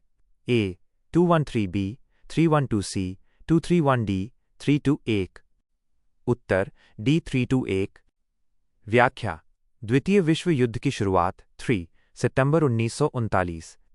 पाकिस्तान प्रस्ताव 2 मार्च 1940 लाहौर अधिवेशन। अगस्त प्रस्ताव 1 अगस्त 1940। Q68 भारतीय राष्ट्रीय आंदोलन के संदर्भ में सुभाष चंद्र बोस के बारे में निम्नलिखित कथनों पर विचार करें।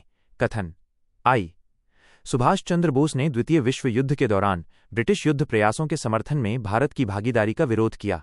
कथन 2, उन्होंने द्वितीय विश्व युद्ध के दौरान ब्रिटिश शासन के खिलाफ तत्काल सविनय अवज्ञा आंदोलन शुरू करने की वकालत की। उपर्युक्त कथनों के संबंध में निम्नलिखित में से कौन सा सही है? एक होल कथन आई और कथन 2 दोनों सही हैं और कथन 2 कथन आई का सही स्पष्टीकरण है। बी होल कथन आई और कथन 2 दोनों सही हैं और कथन 2 कथन आई का सही स्पष्टीकरण नहीं है। सी होल कथन आई सही है लेकिन कथन 2 गलत है। डी कोल कथन आई गलत है लेकिन कथन 2 सही है। उत्तर ए कथन आई और कथन 2 दोनों सही हैं और कथन 2 कथन आई का सही स्पष्टीकरण है। व्याख्या: दोनों कथन सही हैं। बोस का मानना था कि ब्रिटेन की मुसीबत भारत के लिए अवसर है, इसलिए उन्होंने युद्ध में मदद का विरोध किया और तुरंत जन आंदोलन शुरू करने पर जोर दिया ताकि आज़ादी ली जा सके। Q69 भारत में ब्रिटिश औपनिवेशिक सरकार के संदर्भ में भारत में निम्नलिखित शैक्षिक विकास पर विचार करें। 1. बंबई, मद्रास और कलकत्ता में विश्वविद्यालयों की स्थापना। 2. शैक्षिक संस्थानों के लिए सहायता अनुदान की पद्धति का परिचय। 3. शिक्षा के सभी स्तरों पर अंग्रेजी को शिक्षण माध्यम के रूप में उपयोग करने की सिफारिश। उपरोक्त में से कितने 1854 के वुड्स डिस्पैच की सिफारिशों का हिस्सा थे?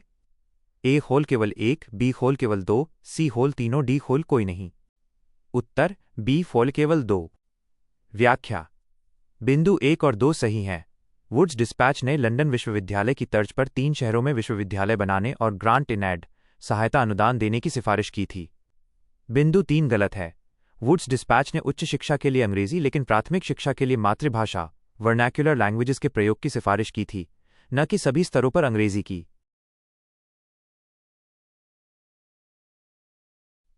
Q70 global carbon project GCP के संदर्भ में निम्नलिखित कथनों पर विचार करें। 1.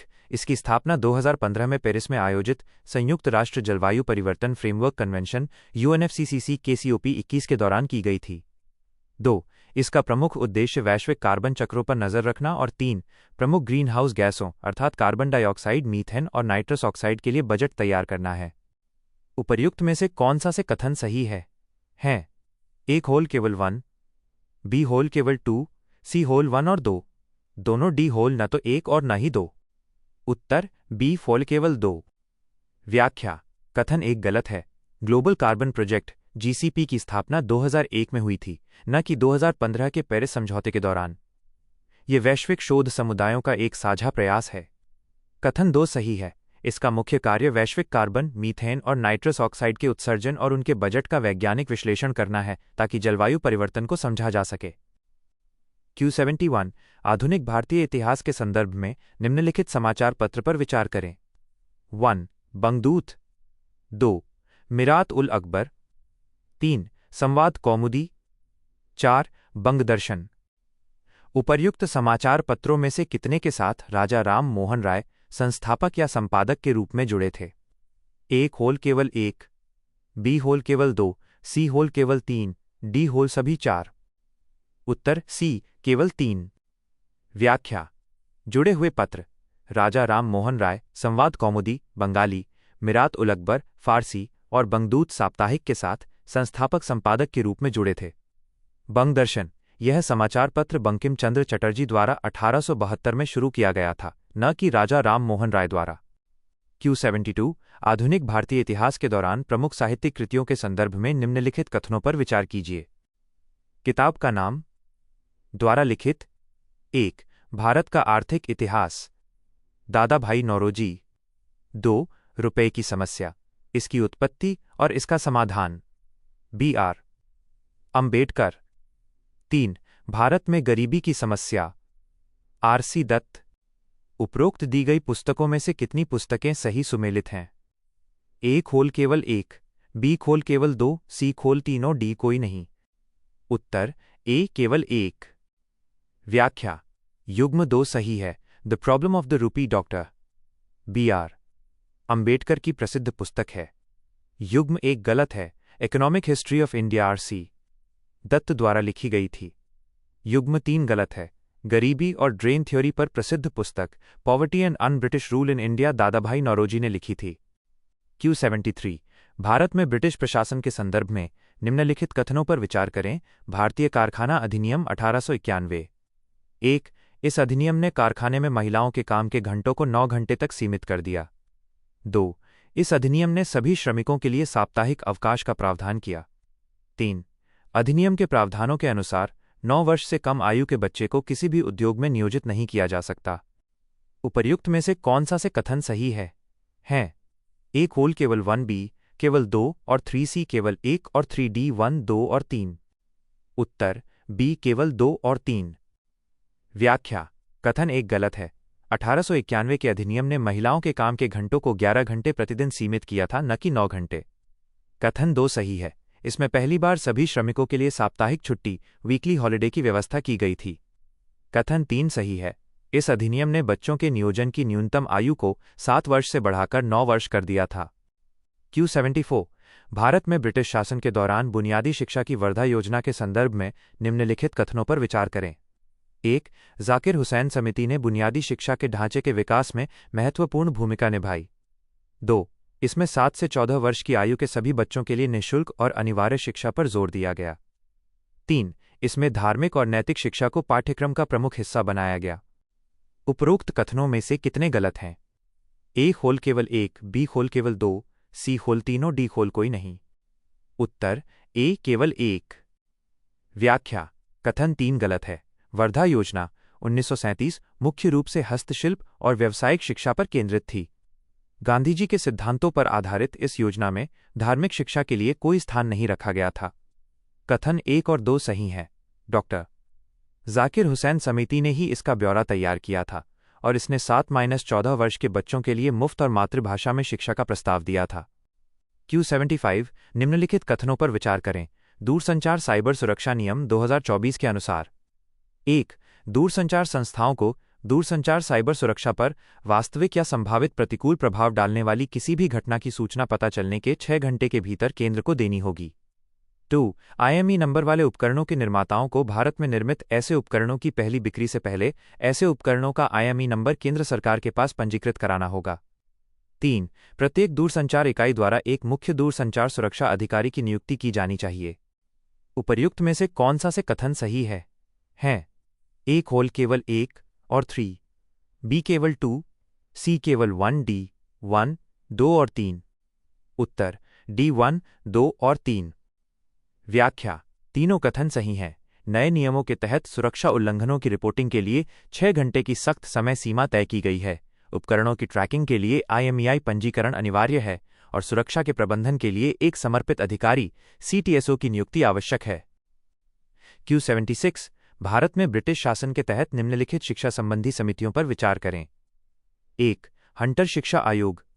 2. रैले आयोग। 3. सैडलर विश्वविद्यालय आयोग। 4. हार्टोग आयोग। निम्नलिखित में से कौन सा उपर्युक्त आयोगों की स्थापना का सही कालानुक्रमिक क्रम है? A 1234 B 2134 C 1324 D 134 2। Uttar A 1234। व्याख्या: हंटर शिक्षा आयोग 1 1882, रैले आयोग 2 1902। इसी के आधार पर 1904 का विश्वविद्यालय अधिनियम आया। सैडलर विश्वविद्यालय आयोग 3 1917, हार्टोग आयोग 4 1929। Q77 श्रम कल्याण के लिए विभिन्न नेताओं द्वारा किए गए कार्यों के संबंध में निम्नलिखित कथनों पर विचार करें। 1. शशिपाद बनर्जी ने एक श्रमिक क्लब और समाचार पत्र भारत श्रमजीवी शुरू किया। 2. नारायण मेघाजी लोखंडे ने दीनबंधु समाचार पत्र का संपादन किया। 3. सोराबजी शाहपुरजी बंगाली ने बॉम्बे मिल एंड मिल हैंड्स एसोसिएशन की स्थापना की। उपर्युक्त में से कौन से कथन सही हैं?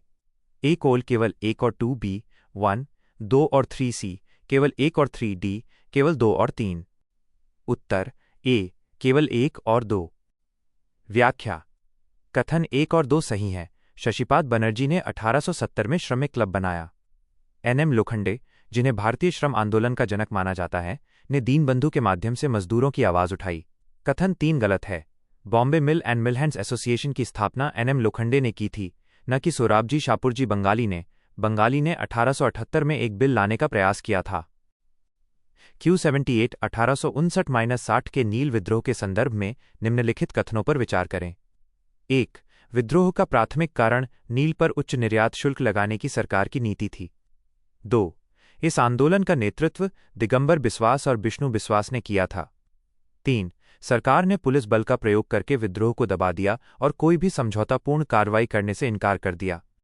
उपर्युक्त में से कौन सा से कथन सही है? ए खोल केवल 1, बी केवल 2, सी खोल केवल 3D 1 और 2। उत्तर बी खोल केवल 2। व्याख्या: कथन 2 सही है। नादिया जिले के दिगंबर और विष्णु बिस्वास ने किसानों का नेतृत्व किया था। कथन 1 गलत है। विद्रोह का मुख्य कारण ददनी प्रथा, अग्रिम भुगतान के तहत किसानों को नील उगाने के लिए मजबूर करना और उनका अत्यधिक शोषण था, न कि निर्यात शुल्क।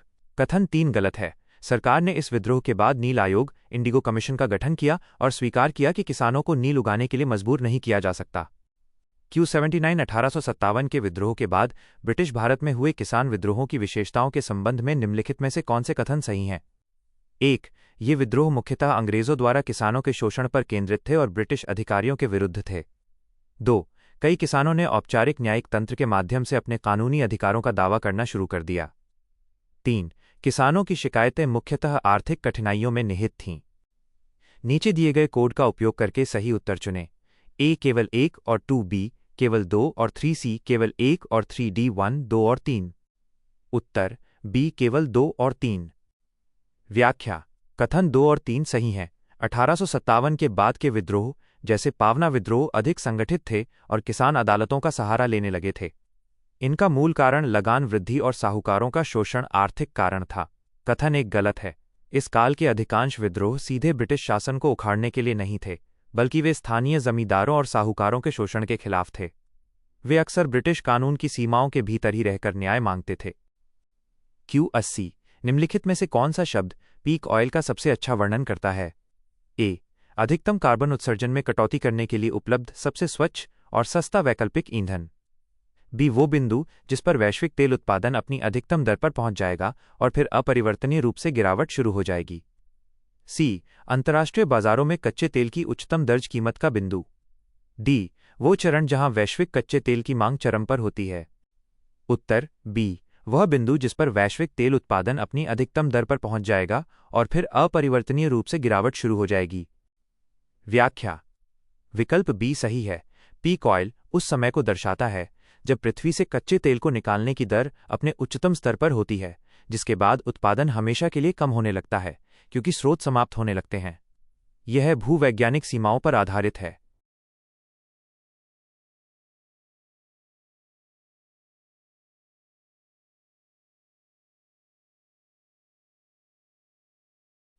Q81 आधुनिक भारत के इतिहास के संदर्भ में निम्नलिखित घटनाओं को कालानुक्रमिक क्रम में व्यवस्थित करें। 1. चंपारण सत्याग्रह। 2. एका आंदोलन। 3. बारदोली सत्याग्रह। 4. तेलंगाना आंदोलन। नीचे दिए गए कोड का उपयोग करके सही उत्तर चुनें। ए 1 2 3 4, बी 1 3 4 2, सी होल 2 4 3 1, डी खोल 4 3 1, डी होल 4 3 2 1। उत्तर ए 1 2 3 4। व्याख्या: चंपारण सत्याग्रह 1 1917 गांधीजी का भारत में पहला सत्याग्रह। एका आंदोलन 2 1921 उत्तर प्रदेश के हरदोई, बहराइच आदि क्षेत्रों में। बारदोली सत्याग्रह 3 1928 वल्लभभाई पटेल के नेतृत्व में गुजरात में। तेलंगाना आंदोलन 4 1946-1951 हैदराबाद रियासत के जमींदारों के खिलाफ। Q82 तेभागा आंदोलन के संदर्भ में निम्नलिखित कथनों पर विचार करें। 1. आंदोलन की मांग थी कि बटाईदारों को फसल की उपज का आधा हिस्सा देने के बजाय 2/3 हिस्सा दिया जाए। 2. 1940 के दशक में इसका नेतृत्व मुख्यतः बंगाल में भारतीय राष्ट्रीय कांग्रेस द्वारा किया गया था। 3. इस आंदोलन के परिणामस्वरूप बरगादारी अधिनियम लागू हुआ, जिसका उद्देश्य बटाईदारों के अधिकारों की रक्षा करना था। उपर्युक्त में से कौन से कथन सही हैं? ए होल केवल 1 और 2, बी केवल 1 और 3, सी केवल 2 और 3D 1 2 और 3। उत्तर बी केवल 1 और 3। व्याख्या: कथन 1 सही है। तेभागा का अर्थ है 3 भाग। बटाईदार चाहते थे कि उन्हें उपज का 2/3 मिले और जमींदार को केवल 1/3। कथन 3 सही है। स्वतंत्रता के बाद बटाईदारों, बरगादारों के संरक्षण के लिए कानून बनाए गए। कथन 2 गलत है। इस आंदोलन का नेतृत्व कम्युनिस्ट पार्टी से जुड़ी अखिल भारतीय किसान सभा ने किया था, न कि कांग्रेस ने। Q83 आधुनिक भारतीय इतिहास के संदर्भ में निम्नलिखित कथनों पर विचार कीजिए। कथन। कथन आई।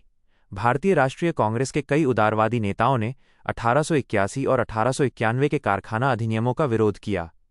कथन 2।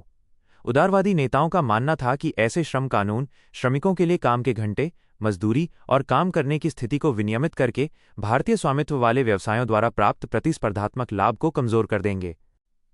उपर्युक्त कथनों के संबंध में निम्नलिखित में से कौन सा सही है? ए होल कथन आई और कथन 2 दोनों सही हैं और कथन 2 कथन आई की व्याख्या करता है।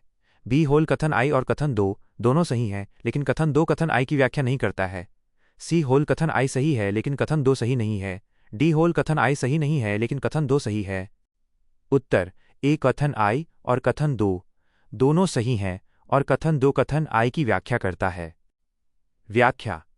दोनों कथन सही हैं।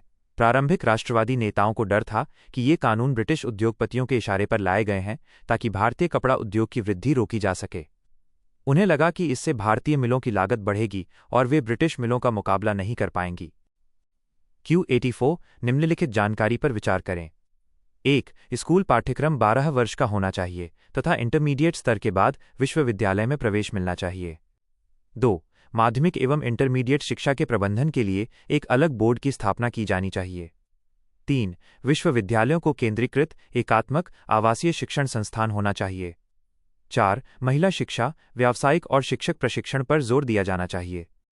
औपनिवेशिक भारत में निम्नलिखित में से किस शिक्षा आयोग ने इन प्रावधानों की सिफारिश की थी? ए होल हंटर आयोग, बी हार्टोग समिति, सी होल सैडलर आयोग, डी होल रैले आयोग। उत्तर सी सैडलर आयोग। व्याख्या। सैडलर आयोग 1917 इसे कलकत्ता विश्वविद्यालय की समस्याओं के अध्ययन के लिए बनाया गया था। इसने डिग्री कोर्स को 3 साल का करने और इंटरमीडिएट कॉलेजों को विश्वविद्यालय से अलग करने की सिफारिश की थी। Q85 यह अपने विकास के अंतिम चरण में एक छोटा और अपेक्षाकृत ठंडा तारा है। ये तारे बड़े तारों के अवशेष हैं और अवशिष्ट ऊष्मा के कारण अरबों वर्षों तक मंद चमक उत्सर्जित करते रह सकते हैं। ये ब्रह्मांड के सबसे लंबे समय तक जीवित रहने वाले तारों में से हैं। उपरोक्त विवरण से इस खगोलीय पिंड की पहचान कीजिए। ए श्वेत बौना तारा, व्हाइट ड्वार्फ, बी न्यूट्रॉन तारा, सी लाल विशालकाय तारा, डी प्रोटोस्टार। उत्तर ए श्वेत बौना तारा। व्याख्या। श्वेत बौना जब एक मध्यम द्रव्यमान वाला तारा जैसे सूर्य अपना ईंधन समाप्त कर लेता है तो वो बाहरी परतें त्याग कर एक बहुत सघन और गर्म कोर छोड़ता है जो धीरे धीरे ठंडा होता है। Q86 Akhil Bharatiya trade union Congress AITUC के संबंध में निम्नलिखित कथनों पर विचार करें। 1. लाला लाजपत राय को AITUC का प्रथम महासचिव और दीवान चमन लाल को प्रथम अध्यक्ष चुना गया। 2. भारतीय राष्ट्रीय कांग्रेस के गया अधिवेशन 1922 में एटक की सहायता के लिए एक समिति का गठन किया गया। उपर्युक्त में से कौन सा से कथन सही है? एक होल केवल 1, बी होल केवल 2, सी होल 1 और 2, दोनों डी होल न तो 1 और न ही 2। उत्तर बी होल केवल 2।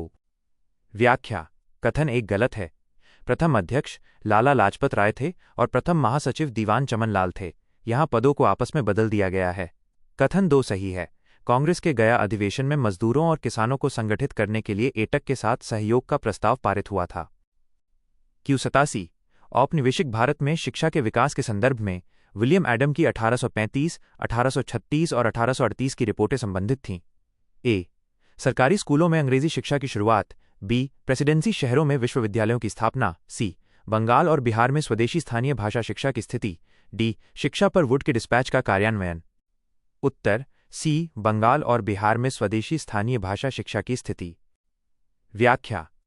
विलियम एडम इन्होंने बंगाल और बिहार के गांवों का दौरा कर वहां की प्राथमिक शिक्षा पाठशालाओं पर रिपोर्ट दी थी, जिसमें बताया गया था कि वहां शिक्षा की व्यवस्था बहुत लचीली और व्यापक है। Q88 भारत और भारतीय रियासतों में ब्रिटिश क्राउन की सर्वोच्च शक्ति पर निम्नलिखित सिफारिश पर विचार करें।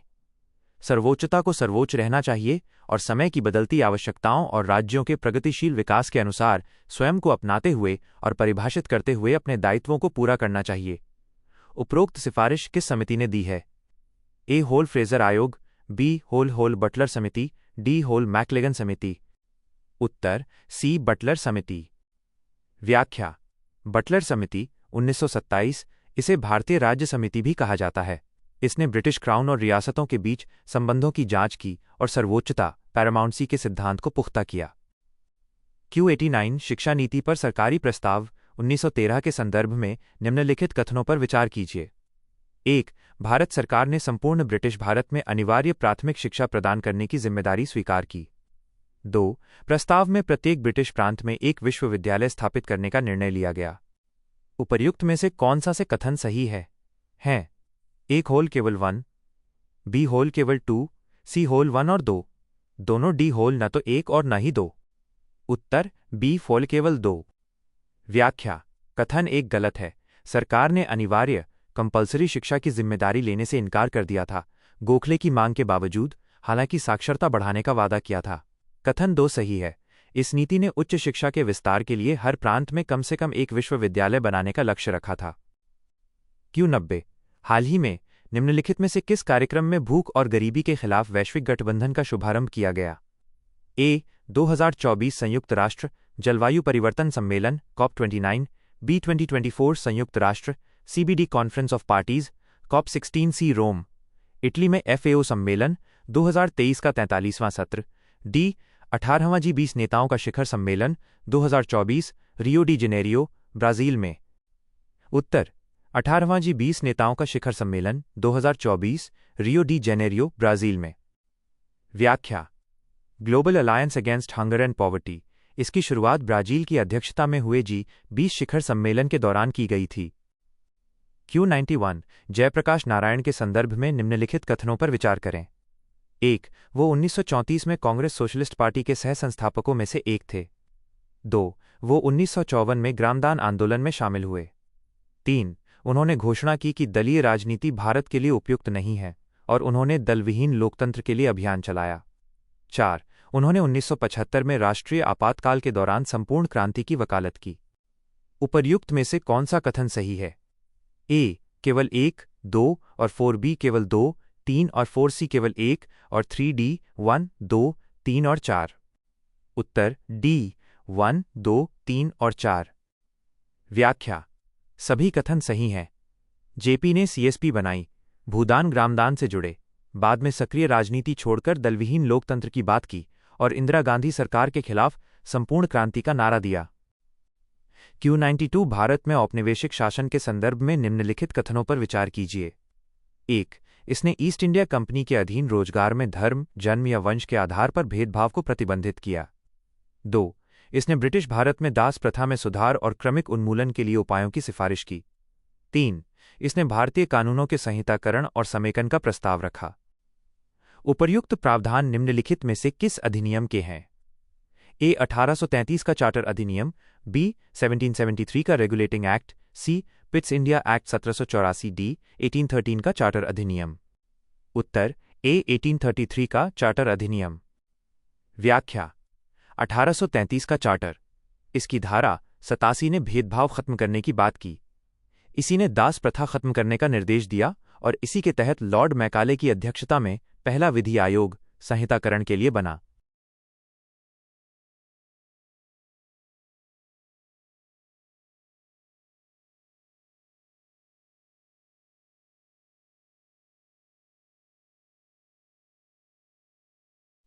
Q93 MN रॉय के संदर्भ में निम्नलिखित कथनों पर विचार करें। 1. उन्होंने कम्युनिस्ट पत्रिका वैनगार्ड के संपादक के रूप में कार्य किया। 2. उन्होंने द्वितीय विश्व युद्ध के दौरान रेडिकल डेमोक्रेटिक पार्टी की स्थापना की। उपर्युक्त में से कौन सा से कथन सही है? A होल केवल 1, B होल केवल 2, C होल 1 और 2, दोनों D होल न तो 1 और न ही 2। उत्तर C होल 1 और 2 दोनों। व्याख्या: कथन एक सही है। MN रॉय ने the Vanguard of Indian independence नामक पत्रिका का संपादन किया था, जो साम्यवादी विचारों के प्रसार का माध्यम थी। कथन 2 सही है। 1940 में कांग्रेस से वैचारिक मतभेदों के बाद उन्होंने रेडिकल डेमोक्रेटिक पार्टी की स्थापना की थी।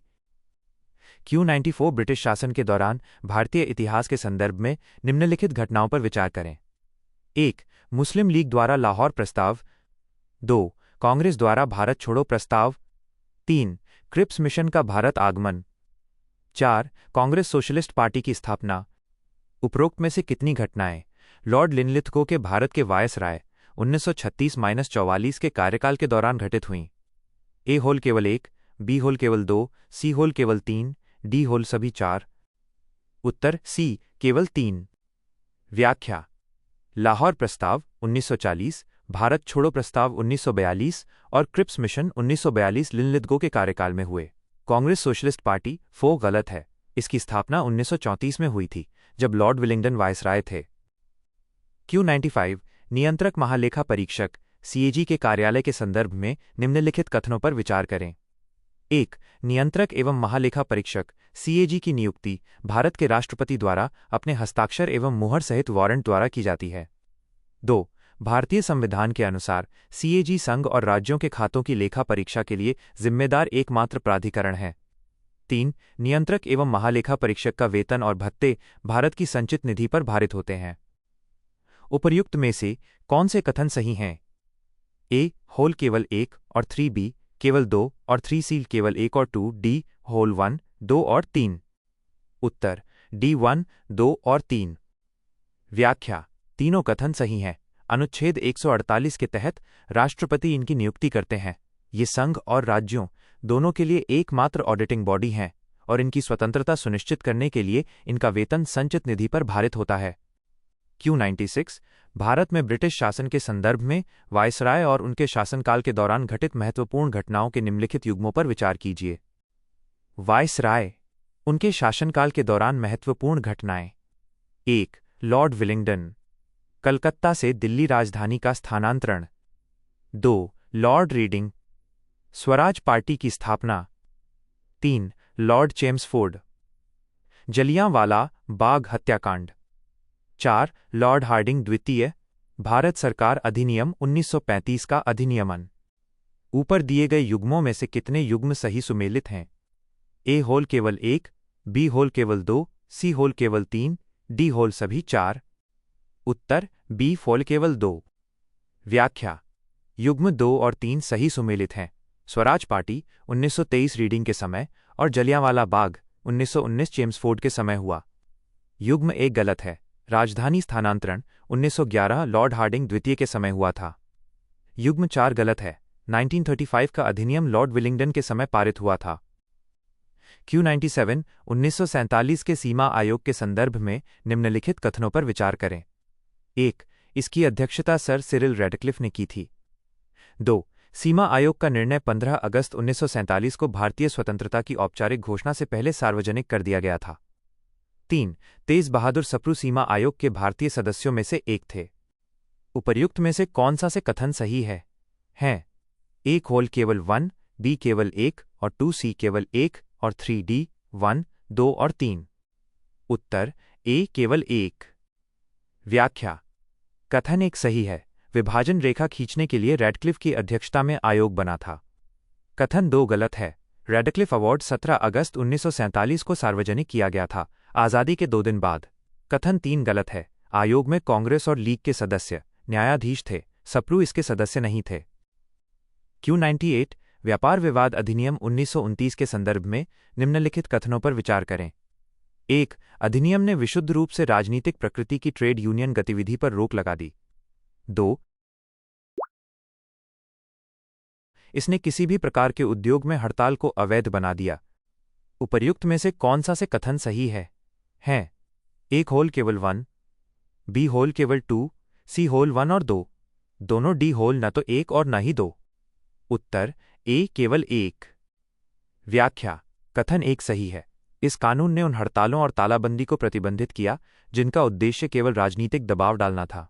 कथन 2 गलत है। इसने सभी हड़तालों को अवैध नहीं बनाया, बल्कि सार्वजनिक उपयोगिता सेवाओं, रेलवे, डाक आदि में बिना पूर्व सूचना के हड़ताल करने पर रोक लगाई थी। Q99 भारतीय स्वतंत्रता संग्राम के संदर्भ में निम्नलिखित व्यक्तियों पर विचार करें। 1. स्वामी सहजानंद सरस्वती। 2. NG रंगा। 3. इंदुलाल याज्ञिक। 4. NM लोखंडे। उपरोक्त में से कितने लोग अखिल भारतीय किसान सभा के गठन या गतिविधियों से जुड़े थे? ए होल केवल 2, बी होल केवल 3, सी होल सभी 4, डी होल केवल 1। उत्तर बी केवल 3। व्याख्या। सहजानंद सरस्वती NG रंगा और इंदुलाल याज्ञिक अखिल भारतीय किसान सभा 1936 के मुख्य संस्थापक और नेता थे। एनएम लोखंडे 4 गलत है। वे मुख्य रूप से श्रमिक लेबर आंदोलनों से जुड़े थे, किसान आंदोलनों से नहीं। Q100 भारत में समर्पित माल गलियारों डीएफसी के संदर्भ में निम्नलिखित कथनों पर विचार करें। 1. ये माल परिवहन के लिए विशिष्ट सड़क मार्ग हैं, जो सड़क मार्ग से तीव्र पारगमन के कारण उच्च परिवहन क्षमता प्रदान करते हैं। 2. पश्चिमी समर्पित माल गलियारा WDFC मुंबई में जवाहरलाल नेहरू पोर्ट टर्मिनल को उत्तर प्रदेश में दादरी से जोड़ता है। उपर्युक्त में से कौन सा से कथन सही है? A होल केवल 1, B होल केवल 2, C होल 1 और 2, दोनों D होल न तो 1 और न ही 2। उत्तर B होल केवल 2। व्याख्या: कथन 2 सही है। WDFC दादरी यूपी से JNPT नवी मुंबई तक फैला हुआ है। कथन 1 गलत है। समर्पित माल गलियारा DFC रेलवे मार्ग है, सड़क मार्ग नहीं। यह केवल मालगाड़ियों के लिए बनाई गई विशेष पटरियां हैं।